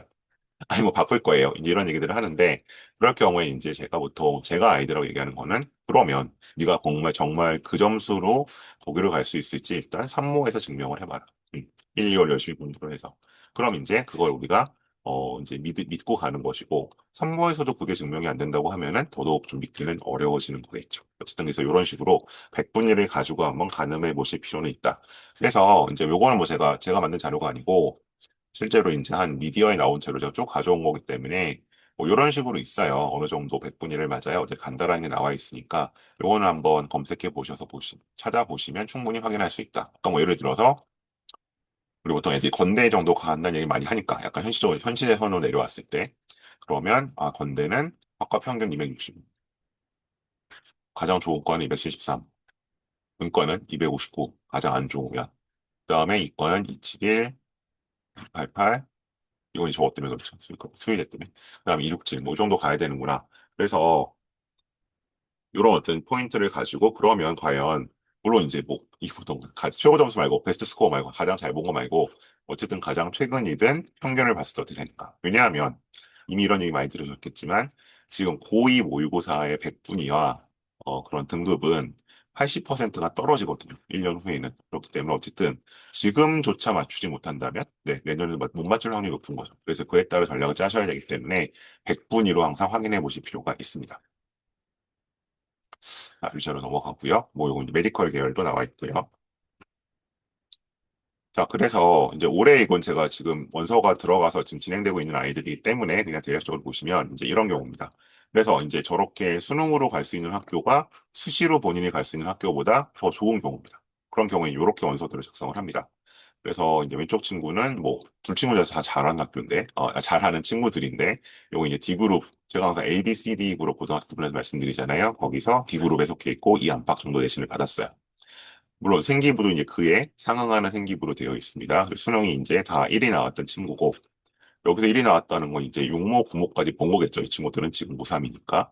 봤을 때 이제 이런 식으로 원서를 쓰는 거죠. 그래서 보시면, 특징이 뭐가 있냐면, 일단, 이 친구는 수능으로 봤을 때, 뭐, 서울대 하위권학과 정도는 가지 않겠냐, 보던 대로 보면 그랬기 때문에, 상당히 공격적으로 썼죠. 이 6개 전형의 특징은 뭐냐 하면, 전부 다, 예, 2단계 전형입니다. 논술을 보게 되던, 뭐, 아니면, 원서 넣고 그냥 되는 게 아니라, 논술로 가던 면접을 보게 되던 단계별 전형이고요. 그 단계별 전형의 두 번째 전형들이 다 수능 후에 있습니다. 즉, 수시 납치를 당하지 않겠다는 전략이 되는 거죠. 이런 식으로 나오는 거고요. 그다음 이제 오른쪽 친구 같은 경우에는 네, 뭐 그러니까 내신만 놓고 보면 더 좋아 보이지만 학교 그룹이 좀 다르기는 하죠. 이과 친구였고 이 친구 같은 경우도 기본적으로 이제 이 친구는 중간점 마지노선이 어디인 걸 아실 수 있어요. 얘는 여기 보시면 여기 납치될 수도 있는 거죠. 연대 추천은 교과니까 근데 여기 정도 가면 뭐 괜찮다라고 생각을 하는 거고 수능도 어쨌든 1등급대가 나오긴 하지만 이 친구는 연고대 그러니까 이제 연대 컴곡을 갈 수 있을지는 좀 불확실했어요. 점수대로 봤을 때 1등급이라고 하더라도 그래서 연대 컴곡 정도 납치돼도 나쁘지 않다. 그래서 쓰는 거죠. 이제 이렇게 정시가 이제 상대적으로 수시적보다 조금 더 좋은 친구들이 이제 이렇게 나오는 거고요. 다음 이제 반대로 이제 수시가 정시보다 더 좋은 학교를 좋은 친구들이 있습니다. 그래서 이제 보시면 왼쪽 친구는 D그룹 3초중, 그다음에 오른쪽 친구는 E그룹 2안팎. 그러니까 단순히 이 친구들이 뭐 내신 좋고 그래서 수시가 좋은 게 아니에요. 그러니까 반대로 말하면 수능이 안 나오는 친구들이죠. 본인들이 갖고 있는 그런 그 학생부 종합전형 역량에 비해서. 그래서 보시면 얘는 평균 수능 3등급 둘 다 나오는 애들이고요. 그러니까 수능으로만 보면 얘는 인서울이 쉽지 않아요. 인서울에 걸려 있는 친구들이라고 보셔야 될 것 같고 그러다 보니까 이제 왼쪽 친구는 어 이게 다 최저가 없죠. 여기 2대 서류만 일단 2합사라는 최저가 있는 전형 이 정도만 맞춰야지라고 쓰다는 걸 아실 수 있을 거고 쓰는 거의 특성으로 봐서는 얘는 네, 외국일 가능성이 높겠구나라는 거 확인하실 수 있을 겁니다. 그리고 이제 오른쪽 친구도 상대적으로 승리 안 좋았길 썼고 여기는 이제 아주 안 떠났네. 홍익대학 쪽만 이제 3합 8이라는 최저가 있고 그거는 맞출 수 있을 것 같다라고 쓰는 거죠. 그래서 이제 수시가 정시가 성적이 좋은 친구들은 이제 이렇게 이런 식으로 정시로 여기서 쓰는 예를 들어 D 왼쪽에 있는 친구는 외대를 수능 못 갑니다. 오른쪽 친구는 숭실대를 수능으로 못 갑니다. 그래서 그것보다도 높은 선을 형성하는 대신에 최저를 맞출 수 있는 학교 정도를 좀 한쪽에 섞게 되는 이런 전형, 이런 어떤 전략 라인업이 나오게 됩니다. 그래서 이제 이런 라인업들을 실제로는 물론 뭐 내년에 이제 부모까지 보고 원서를 쓴다고 하니까 내년 뭐 정말 7, 8, 9월에 쓰겠지만 이제는 한번 시뮬레이션 해보시고 남은 이제 한 학기를 어떻게 운영하실지 이번 겨울방학 굉장히 중요하잖아요. 겨울방학부터 이걸 짜가실 필요가 있다. 자, 그럼 이제 학종의 플랜 B입니다. 그래서 이제 그러면 플랜 B는 무전공으로 가야 하는 거냐, 비인기 학과로 가야 되는 거냐 이 말씀 드릴 거고요. 요거는 이제 제 자료가 아니고 이제 휴문고등학교 진학부장 선생님께서 그 인터넷 강남교육청 설명회에서 이제 공개하신 자료예요. 그래서 이제 여기 나와 있는 것은 뭐 일반고 내에서도 학교 편차가 있다고 하지만 기본적으로 어쨌든 크게 저희가 볼 때는 등급대별로 쓰는 전형들이 대체로 좀 이제 매칭이 됩니다. 이 체계가 지금 2018년부터 지금의 체계가 거의 큰 틀에서 변화 없이 유지가 되어 왔기 때문에 데이터도 쌓여 있고요. 그래서 이제 뭐 물론 이제 더 정교하게 들어가야 하지만 일단 대략적인 내신을 봤을 때는 그냥 이제 일반고 제가 설명드린 이제 2그룹 정도 학교에서 이 정도로 이제 어떤 학교를 보통 생각하게 되는 거고요. 제가 이 자료는 여러 번 보여드릴 하나 말씀드리면 일단 보시면 여기 아주라고 돼 있잖아요. 비교과 아주 우수할 때는 위의 학교를 이 라인업을 쓰는 거고 아주 아주 우수하면 여길 써라. 근데 대체로 비교과가 아주 우수하거나 아주 아주 우수하기는 일반고에서는 어렵다라고 해서 말씀드렸어요. 대체로 이 내신 때에서 결정하셔야 된다. 요 문과고요. 다음. 그다음이 이제 여기 이과입니다. 그래서 이과에서는 이제 요 정도 때. 근데 이제 요거는 약간 강남 지역의 특성이 반영되어 있긴 합니다. 여기 특성이라는 건 기본적으로 수시보다는 정시로 잘 가는 친구들이 많죠. 상대적으로 그러다 보니까 조금 이제 공격적인 라인업이 등장하긴 합니다. 특히 이과에서. 네, 그렇긴 하지만 어쨌든 요 정도 선에서 생각을 해야 된다. 그러니까 아무리 뭐 강남이 일반고라고 하더라도 여기 나와 있는 것처럼 2등급 때부터는 뭐를 써야 돼? 이거 9등급에서 2등급제니까요. 논술 전형을 써라. 의대는 못 간다. 어, 학종으로는. 그 다음에 3등급 때부터는, 네, 요술도 이제 조금, 권유하지 않는다. 뭐, 비교과가 아주 아주 우수할 때만 쓰는 거다. 근데 비교과가 아주 아주 우수한 친구는, 네, 아주 아주 드물다라는 말씀 드렸어요. 이제 요큰 틀은 어쨌든 내신 때가 결정을 한다. 그래서 이제 지금 2학년 말 내신이 나오면, 어쨌든, 그러니까 기계적으로 보면 80%가 끝난 거고요. 그다음에 저희 학생부 종합전형은 그냥 1학년, 2학년, 3학년 그냥 1대1대1로 넣는다고 보통 말씀드리거든요. 그러면 사실상 이제 3학년 1학기가 뭐 한 33%를 반영이 되는 거긴 한데, 어쨌든 큰 틀에서는 결정이 됐기 때문에 이게 갑자기 이제 앞자리가 바뀌긴 쉽지 않거든요. 그래서 결국 한 0, 아무리 이제 3학 1학기 올린다고 치더라도 보통 0.23 정도가 많이 변하는 거기 때문에 큰 틀은 이걸로 보시는 게 좋고요. 그래서 이제 제가 항상 이렇게 말씀드리죠. 고등학교 유형에 따라서 어느 학교 가는지는 대략적으로 큰 틀은 이렇게 좀 어느 정도 레인지가 잡힌다. 플러스 마이너스 0.34 정도까지. 그래서 이걸 가지고 일단 기본 틀을 잡으셔야 되는 거고, 이제 거기에 플러스로 해서 여기 보시는 것처럼 이제 종합 내신 제가 말씀드린 거고요.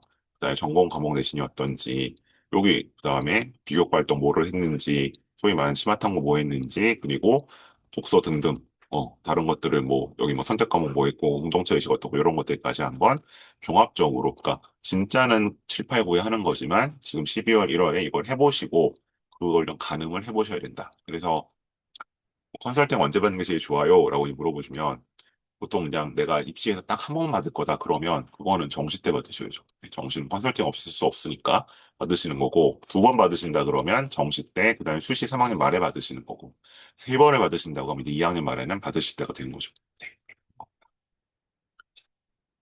자, 그래서 이제 그러면 어쨌든 내가 원래 가려던 인기학과는 어렵다고 쳤을 때 그럼 무전공 가면 되지 않아요? 라고 이제 얘기들을 많이 하시고 실제로 무전공이 이제 이렇게 약간 되게 매력적인 카드로 나왔었는데 실제로는 사실은 그렇게까지 매력적이지는 못했다는 말씀 제가 지금 드리려고 해요. 왜냐하면 제가 이건 작년부터 말씀드렸던 건데 이제 두 학생의 사례를 가지고 왔습니다. 이거는 이제 시립대에서 이제 학교 자료로 좀 공개한 건데 이 시립대 자료를 이제 보게 되면 이 친구는 이제 화공화학 쪽으로 해서 이렇게 쭉 이 친구 프로파일을 가지고 제가 좀 만든 거예요. 화공화학 쪽을 썼던 친구고 이 친구는 도시사회나 지리학과 쪽을 썼던 친구고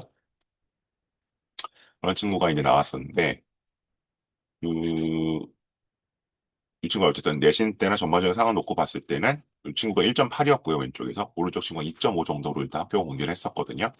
이렇게 라인업을 잡힙니다. 근데 그냥 얼핏 생각하시기에도 입시를 설명이나 이런 걸 좀 들어보신 분들은 1.8이 시립대를 학종으로 갔다고 그러면 잘 갔다는 느낌은 안 드실 거예요. 왜냐하면 얘는 뭐 상황에 따라서는 여기 서성환이나 중대 정도를 만일에 교과로도 한번 넣어볼 만했고, 그다음에 이제 학종으로 간다고 치더라도 생기부가 괜찮았다고 하면은 이제 그 이상도 좀 노려볼 수 있는 거잖아요.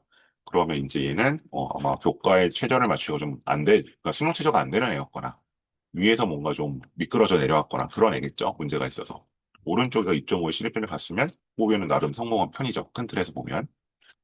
근데 이 친구의 실제로 제가 이제 한번 그 활동들 프로파일링 그거 가지고 실제로 이제 아까 보여드린 툴로 좀 분석을 해본 거예요. 그럼 이 친구는 뭐 고소성한이 가능성이 높진 않지만 될 수도 있었을 것 같고, 최소한 중앙대 경희대 정도는 붙었을 것 같고, 붙을 수도 있었을 것 같고, 그러니까 실패가 내려왔다는 좀 아쉽죠. 그런 분석이 쭉 나온 거고요. 그럼 이제 가장 큰 문제점보다 얘 상태에서 보이는 거는 네, 과학 내신이 안 좋죠. 그래서 이제 저희가 그 뭐 선택 과목을 뭘 들었냐도 중요하지만 기본적으로 얘가 이과 계열 학생이라면 자기의 전 과목 내신에 비해서 수학이나 과학 내신이 좋은 게 긍정적인 평가를 받을 거거든요. 근데 얘는 아무래도 과학 내신 좀 갭이 있죠.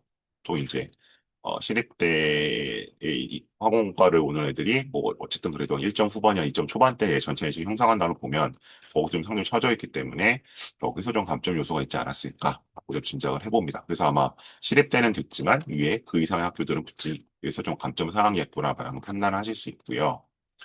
근데 이런 경우에는 근데 얘는 뭐 별로 이제 문제가 될 건 없는 것 같고, 그래서 얘를 재설정을 해보면 이제 왼쪽 애가 이렇게 나오는 거죠. 그래서 보면 이제 파란색을 갈수록 가능성이 높은 건데, 이렇게 되면 이제 상대적으로 그러니까 그 요소들 때문에 유불리가 좀 달라질 수 있다라고 보실 수 있을 것 같고, 자, 그러다 보니까 얘 같은 경우는 어떻게 되는 것이다? 이런 애, 그러니까 화공과로 갔을 때는 뭔가 문제가 좀 생기잖아요. 그죠?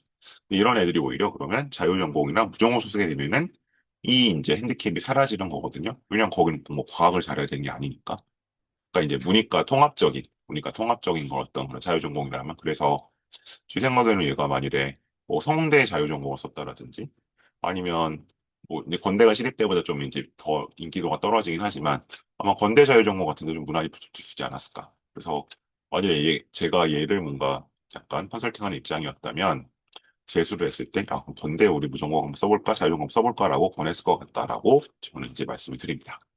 예, 그런 식으로 달라질 수 있다. 그 무전공은 이런 친구들, 뭔가 특정 학과를 잡았을 때 이렇게 한두 개가 약간 미스가 나는 친구들이 가는 곳이지, 그냥 뭐 두루뭉술을 가는 곳은 아니다라는 말씀 드리는 거고요.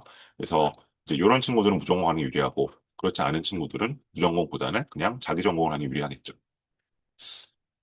그래서 이제 요걸 좀 기억해 두시면 좋겠는데, 그 학생부 종합전에 저희가 이제 과를 약간 뭐 요새는 변주란 말을 쓰기도 하던데, 베리에이션을 가져갈 때 어쨌든 이제 요 문과에서 요 상경 정의 미디어 여전히 살아 있고요. 그 다음이 보통 이제 사회계열학과들, 그다음에 영문과, 인문대지만 인기 있고요. 교육학과도 사범대지만 중위권 학과로 저희가 분류를 합니다. 선호도에 있어서는. 그리고 나머지 인문, 사범, 생활계열학과들이 상대적으로 비인기에 들어가는 거고요. 그래서 이제 보통 저희가 약간 과를 바꿔서 갈 때 내가 상경 계열을 A로 준비를 해왔다. 그럼 플랜 B를 어떻게 갈까요? 하면은 조금 막연합니다. 사실 상경 쪽은 생기를 살려서 갈 수 있는 곳이 많지는 않기 때문에. 근데 만일에 외고였다. 그럼 이제 어문 계열, 전공의 성적은 나쁘지 않다면, 그 다음에 국제통상 계열, 여기가 어쨌든 경영 경제가 들어가니까. 그 다음에 그것도 아니라 그냥 차라리 사철 계열로 이제 돌려라라고 말씀을 드리는 편이고, 보통 사학 계열보다 철학 계열 좀 더 말씀드리긴 하죠. 왜냐면 사학은 이제 오타쿠들이 있어서. 그다음에 이제 정예 쪽 갖고 왔다면 여기 인기학과군에서 사학으로, 미디어를 가지고 왔다면 국문 쪽으로 돌렸을 때 어쨌든 생기부를 살려서 갈 수 있다. 이거 외에 뭔가 전환은 네, 자신의 이전 생기부들을 약간 버리는 꼴이 되기 때문에 별로 추천하지는 않습니다. 그다음에 이과는 뭐 거의 약간 정형화가 되어 있을 것 같은데, 그러니까 메디컬, 생명, 뭐 컴공 이쪽이 어쨌든 인기고요. 소프트웨어 포함. 그다음에 공학 계열이 그다음 중위권에 있고, 그다음에 자연 계열이나 농생 계열, 자연의 수학 계열은 좀 다릅니다. 수학 계열은 올라가지만 농생 계열, 그다음에 생활대, 사범대 등이 비인기 학과죠. 그럼 이제 어쨌든 저희가 보통 뭐 일어날 때 의대 간다는 애들 많죠. 근데 이제 2학년쯤 되면 생명으로 내려오고, 그다음에 벌써 이제 환경, 농생명 내려온 친구들도 있고, 아니면 아직 안 내려온 친구들도 있는데 만약 아직 안 내려왔다면 이쪽을 생각해 볼 수 있고요.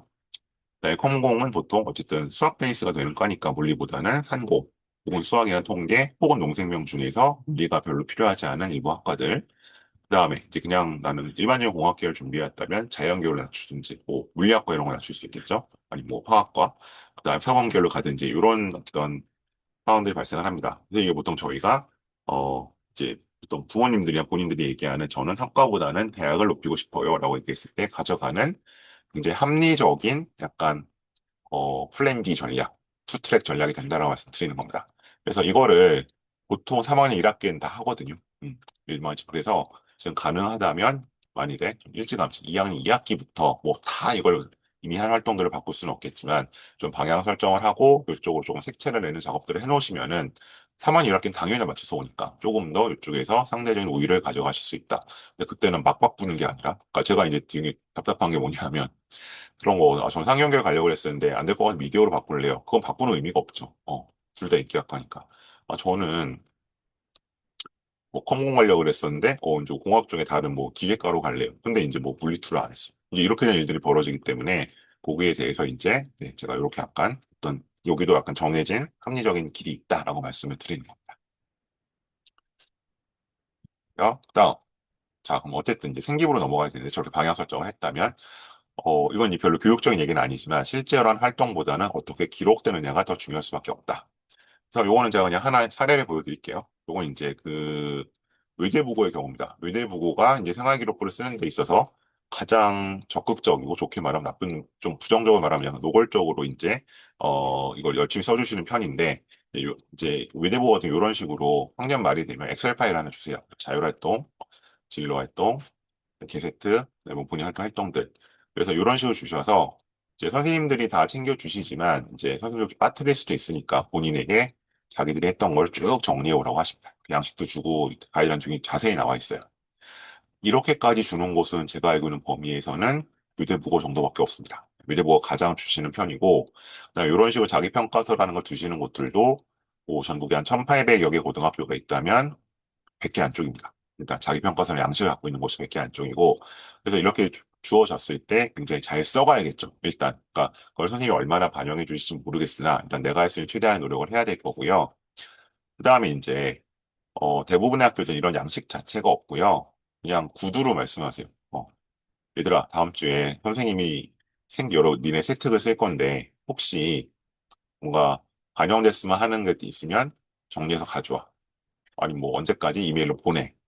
그럼 보통 이제 한 반에서 한 3명쯤 보내죠. 30명 있으면. 대부분의 일반고에서는. 그럼 이제 그렇게 뭔가 구두로 지시가 나왔을 때도 열심히 보내고 정리를 해야 되는 겁니다. 그래서 이렇게 평가서가 나오는 학교면 당연히 열심히 하게 될 거고요. 애들이. 날 평가서가 안 나온 학교라고 하더라도 열심히 정리해 가야 된다. 그렇지 않으면 이제 이런 일이 벌어지는 겁니다. 요거 이제 제가 항상 조금 소위 말하는 이제 최근에 많이 들으시죠. 나열식 생기부가 어떤 것인가. 아실 수 있는데 여기 보시면 활동이 몇 개가 들어가 있다. 하나, 둘, 셋, 넷, 다섯, 여섯, 일곱이요. 아니, 자율활동이 700자가 들어가니까, 뭐, 하나 100자씩 7개가 들어간 거죠. 근데 여기서 얘만의 생기, 뭐, 가령 얘가 A 학생이라고 한다면 A 학생만의 활동으로 볼 수 있는 거는 2개밖에 없습니다. 거기 문의행사. 그 다음에 글씨 기술. 나머지는 얘네반 전교생이다 아마 똑같이 들어갔을 거예요. 이렇게 채워진 생기부는 네, 입시적으로는 별로 도움이 되지 않습니다. 열심히 여러 개 써줘도 불구하고. 그래서 항상 말씀드리는 게 뭔가 내가 나의 개성이 드러날 수 있는 활동 2개를 가지고 이 전체를 채우는 게 훨씬 좋은 거죠. 그래서 보통 우리가 500자 기준 했을 때 생기부의 활동은 크게 2가지 정도만 들어가는 게 좋습니다. 그래야 뭘 좀 디테일하게 쓸 수 있습니다. 그러려면 어떻게 돼요? 아까 보셨던 그런 자기평가서가 주어졌을 때 열심히 써가든가 아니면 구두로 얘들아 내가 다음 주까지 뭐 네라고 했을 때 선생님께 열심히 써서 보내야죠. 그럼 실제로 그게 들어가는지 안 들어가는지 일단 내 손 밖에 있으니까 내가 할 수 있는 건 거기까지다. 어쨌든 그렇게 뭔가를 했을 때 그나마 이 내용이 이 정도로 좀 좋아질 수 있다. 그래서 이거는 이게 엄청나게 좋은 샘플이라고 말씀드릴 수는 없지만 어쨌든 학교 자율과정 중 학생이 꼭 프로젝트 참여를 했어요. 그래서 심리학과 진학을 희망해. 그래서 보고서 열심히 작성하고 이건 유연한 프로그램이었던 것 같은데 지금 고기까지만 남아있죠. 이 자살의 여러 가지 원인들, 우울증에 대해서 뇌과학적 수면 탐구를 했어. 그리고 어떤 내용들을 했어. 요 정도만 써 있어도 우리가 얘 보고서를 보지는 못했지만, 네, 얘 옆에 있진 않았지만, 그래, 아이가 뭐를 했구나 정도는 알 수 있죠. 그래서 이제 요 정도만 나와도 굉장히, 네, 감사하다. 그래서 이런 걸로만 채워져 있으면 생기부가 많이 좀 일단은 차별화, 개별화가 되겠죠. 그러니까 차별화가 우월하다는 얘기가 아니라 다른 친구랑 좀 구분이 될 수 있을 겁니다. 요것도 실제로 그쪽에서 해보시면은, 네, 요 한 가지 활동을 쭉 끌고 갔잖아요. 그죠? 그래서 일단 요 정도 분량이 나와야 뭘 좀 써볼 수 있습니다. 그래서 어쨌든 이런 식으로 자기 평가서를 써내든지 선생님께 제출을 하고, 뭐, 그 다음에 일단 뭐 선생님을 믿어봐야겠죠. 그 작업이 언제 이루어진다? 2학기 기말고사 끝나고 한 일주일에서 열흘 정도, 보통 겨울방학 전까지 이루어집니다. 그래서 그 시기를 놓치면 보통들 뭐 2월 말까지 생기부 고칠 수 있어요라고 하시지만 별로 안 고쳐주십니다. 방학하면 일단 애들 얼굴 보기도 힘들고 선생님도 연락이 안 되기 때문에 그 시기에 뭔가를 다 끝내 놓으셔야 한다.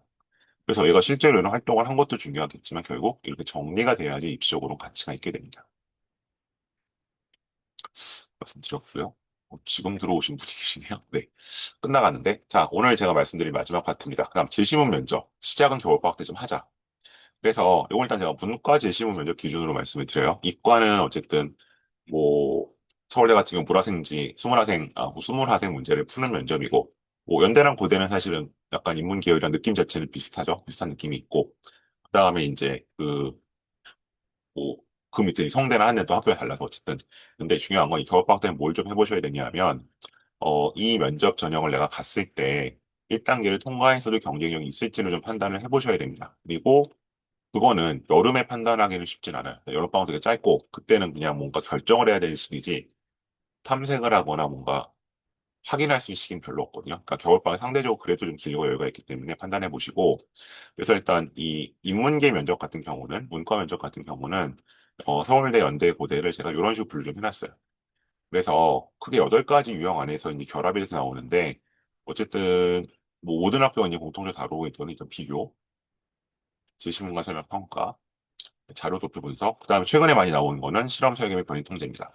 그 올해 어쨌든 수능 전 면접 있었던 거에서 특히 연대 문제 같은 경우에 이 실험 설계가 나왔는데 모니까 공통 문제로서 뭐 이거를 이제 자꾸 논술식으로 푸시는데 이거는 기본적으로 얘가 학교에서 실험을 설계하고 해봤는지, 그러니까 문과도 실험을 하거든요. 예, 사회과학적으로. 그래서 그 이해가 있어야 되는데 보통 여기서 많이 걸리죠. 그래서 어쨌든 이 4가지 유형을 다 풀 수 있을 때 면접에 걱정이 없다. 그래서 이제 요 유형들을 봐 내가 얼마나 경쟁력이 있고 이게 지금 그럼 남은 기간 뭔가 준비를 해서 되는 건지 한 달 얼마나 되는 건지를 이번 겨울에 좀 판단해 보실 필요가 있다. 추상위권 같은 경우에는 말씀을 드리는 겁니다.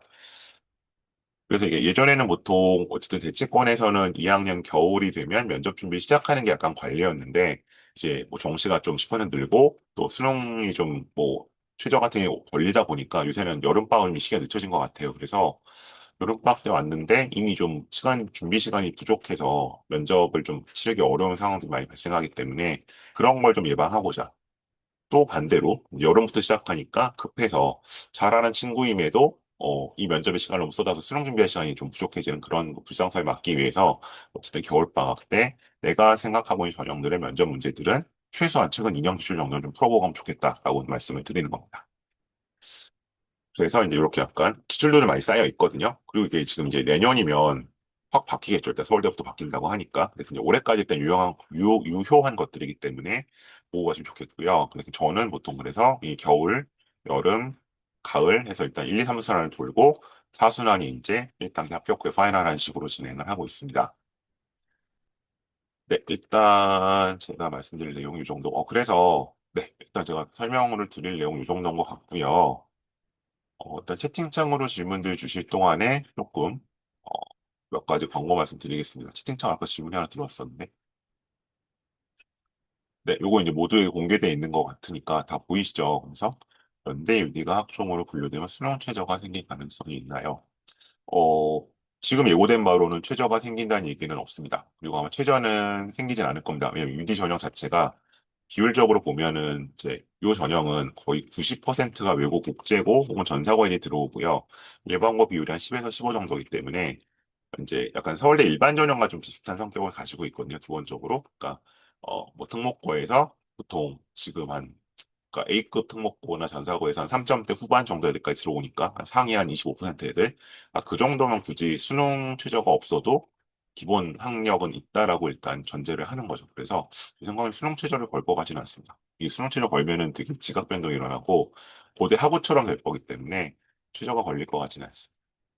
일단 예고된 바는 없습니다. 네, 이런 식으로 질문 주시면 제가 답변 드릴 거고요. 그리고 네, 광고 말씀. 어, 요걸 제가 죄송합니다. 하나 남았었네요. PPT가. 자, 그래서 지금 이제 따져보셨을 때, 2학년 말이 됐을 때, 내가 어쨌든 지금 수시로 정시로 갈 수 있는 학교보다 좋다, 더 좋은 학교 갈 수 있다, 수시가 더 유리하다라는 친구들은 보통 이제 요 정도겠죠. 이제 이 그룹에서 이제 3점 초중, 그러니까 3점대 이내에 있는 친구들, 그다음에 A그룹 학교에서는 한 5점대 초반까지 친구들. 이건 이제 제가 내신이 한 0.3 정도 올라갈 수 있다는 전제에서 말씀드린 겁니다. 이런 친구들 일단 해당될 것 같고요. 이 친구들은 일단 기말 직후에 생기부 마무리 잘 하시고, 아까 말씀드렸잖아요. 그죠? 그 열흘 동안에 다 결정됩니다. 1년치가. 그래서 플랜 A를 지속을 할 건지, 플랜 B로 바꿀 건지, 어쨌든 뭐 A를 지속하면 투트랙 전략이 되겠죠. 플랜 B를 가져가실 생각을 하시고요. 그 다음 순위는 일단은 1, 2월 달에 일단 수능 최저 대비해야겠죠. 그래서 아까 이제 제가 말씀드렸던 것처럼 3모에서 맞출 수 있어야겠죠. 3모에서 못 맞추면은 그거는 이제 좀 신뢰도가 떨어지고 1년 내에 스트레스가 되기 때문에 일단 최저 대비해야 되는 거고요. 그리고 여기 쓸 수 있는 학종 카드에 비해서 더 상향을 할 수 있는 논술을 한번 역시 테스트를 해봐라. 그러니까 제가 면접 테스트라는 건 이제 스카이나 어쨌든 서성 이상 가는 최상위권 친구들 얘기하는 거고 이제 이 친구들은 이제 경우에 따라서는 이제 자기가 갈 수 있는 뭐 내가 중경이실의 학종으로 갈 수 있다 그러면 뭐 연고서성 논술 그다음에 권동홍수 학종 갈 수 있다 그러면 뭐 중경이실까지 논술 여기들 한번 테스트를 해보셔라라고 말씀드리는 거고요. 그리고 나와 있는 것처럼 어쨌든 서성에상 가는 친구들은 질시문 면접을 좀 테스트해 볼 필요가 있다. 그다음에 이제 정시가 내가 수시보다 잘 나오는 친구들이다. 그럼 이제 정시 올인해야지로 가는 게 아니라 어쨌든 기말 직후에 생기부는 마무리를 해라. 왜냐하면 보험. 음. 그러니까 어쨌든 우리가 뭐 완전 정시 올인하고 수시 6개를 다 버리는 거는 되게 그 합리적이지 못하잖아요. 전체 정원의 어쨌든 60%가 수시에 있는데 그래서 보험으로 뭔가 한두 개 깔고 갈 때, 물론 그 보험이 본인에게 마음에 안 들겠지만, 그러기 위해서라도 어쨌든 2학년 어차피 시험 봤으니까 생겨 마무리 잘 하시고, 그다음 마찬가지로 상무 기준 목표 설정인데 이때는 달라집니다. 수시가 잘 나오는 친구들은 최저가 아무래도 목표가 되겠지만 정시까지 이 친구 정시로 가야 되기 때문에 정시로 갈 수 있는 100분을 내가 맞아봐야겠죠. 왜냐하면 육모에서는 또 떨어지고 국모에서 또 떨어질 가능성이 높기 때문에 어쨌든 산모에서 가져오는 선이 사실상 자신의 최선일 가능성이 높거든요. 좀 우울하지만 그걸 높여하셔야 될 것 같고 마찬가지로 아까 노수님 말씀하셨지만 그러면 내가 거기보다 상향을 위한 혹은 내 정시가 잘 안 나왔을 때 대비한 논술을 좀 시작해 보실 필요가 있다. 그래서 이제 이 겨울방학 8주는 논술이나 이제 면접에 있어서는 굉장히 중요한 마지막 테스트 기간이 될 수 있다는 말씀을 드리고 싶습니다. 네, 있고요. 이제 저는 이제 기본적으로 요 예비 고3들 상대로는 이렇게 세 가지 정도 프로그램으로 아마 만나뵐 것 같습니다. 그래서 일단 겨울방학 끝나자마자 진단 컨설팅 해서 필요하신 분들은 플랜 B를 좀 잡아야 될 것 같고요.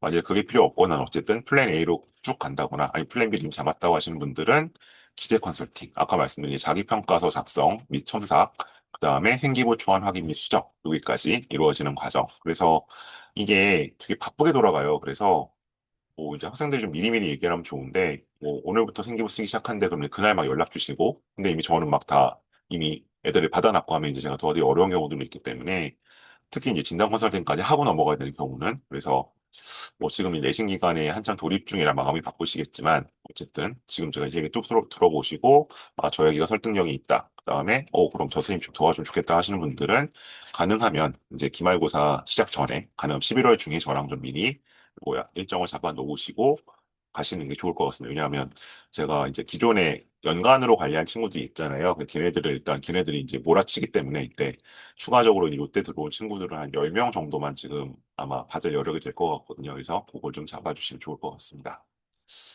그리고 면접 프로그램은 이제 이렇게 두 가지를 제가 겨울에 돌릴 예정입니다. 이건 다시 제가 공지를 드리긴 할 텐데 일정 같은 거는 일단 인문사회 계열 면접 그래서 아까 보셨던 주요 논제들 네, 한 4회 정도로 끝내는 거 MMI도 크게 네 가지 유형이기 때문에 역시 4주 정도 끝내는 거 그리고 이제 요거는 개별 테스트의 성격이 강하기 때문에 뭐 일종의 레테죠. 레벨 테스트 성격이 강하기 때문에 일단은 1대1로만 컨설팅으로만 진행할 생각하고 있습니다. 근데 뭐 사회니까 괜히 이제 뭐 오픈반 8회 단위 이루어지는 것보다 훨씬 나을 것 같아서 일단은 1대1 컨설팅으로 4회 정도로 면접을 좀 일단 1순환을 돌아갈 수 있다. 라고 말씀드리겠습니다. 네, 일단 오늘 여기까지 제가 드릴 말씀이었고요. 제가 좀 길어졌네요. 아무래도 뒤에 하다 보니까. 뭐, 저도 뭐 저한테 질문 주셔도 되고, 아니면 아직 노슬쌤이랑 승민쌤도, 네, 여기 회의에 남아 계시기 때문에 아까 미처 타이밍을 놓쳤다. 그래서 그게 좀 어떤 게 궁금하다 하신 분들은 채팅창으로 질문 주셔도 되고요. 아니면 DM으로 좀 프라이버시를 보장이 필요하다 하시는 분 DM으로 주셔도 제가 좀 익명성을 보장하면서 제가 답변을 드리든 교수님께 여쭤보도록 하겠습니다. 질문 주세요.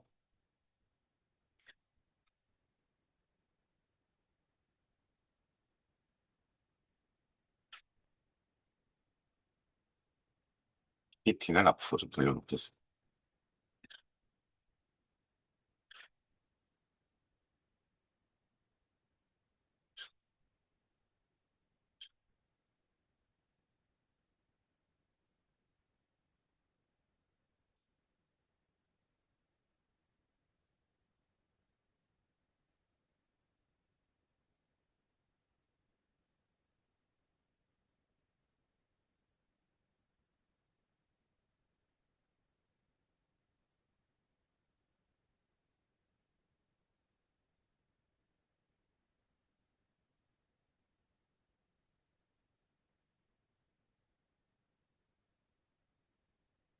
네, 다른 질문 특별히 없으시면 저는 이 정도로 일단 저희 얼리 설명에 좀 마무리를 하고요. 또 12월 달에 예, 또 한번 좀 약간 업데이트된 내용 가지고 네, 인사를 드리도록 하겠습니다. 오늘 유현 선생님, 교수님 함께 해주셔서 대단히 고맙습니다. 네, 이상으로 마치겠습니다.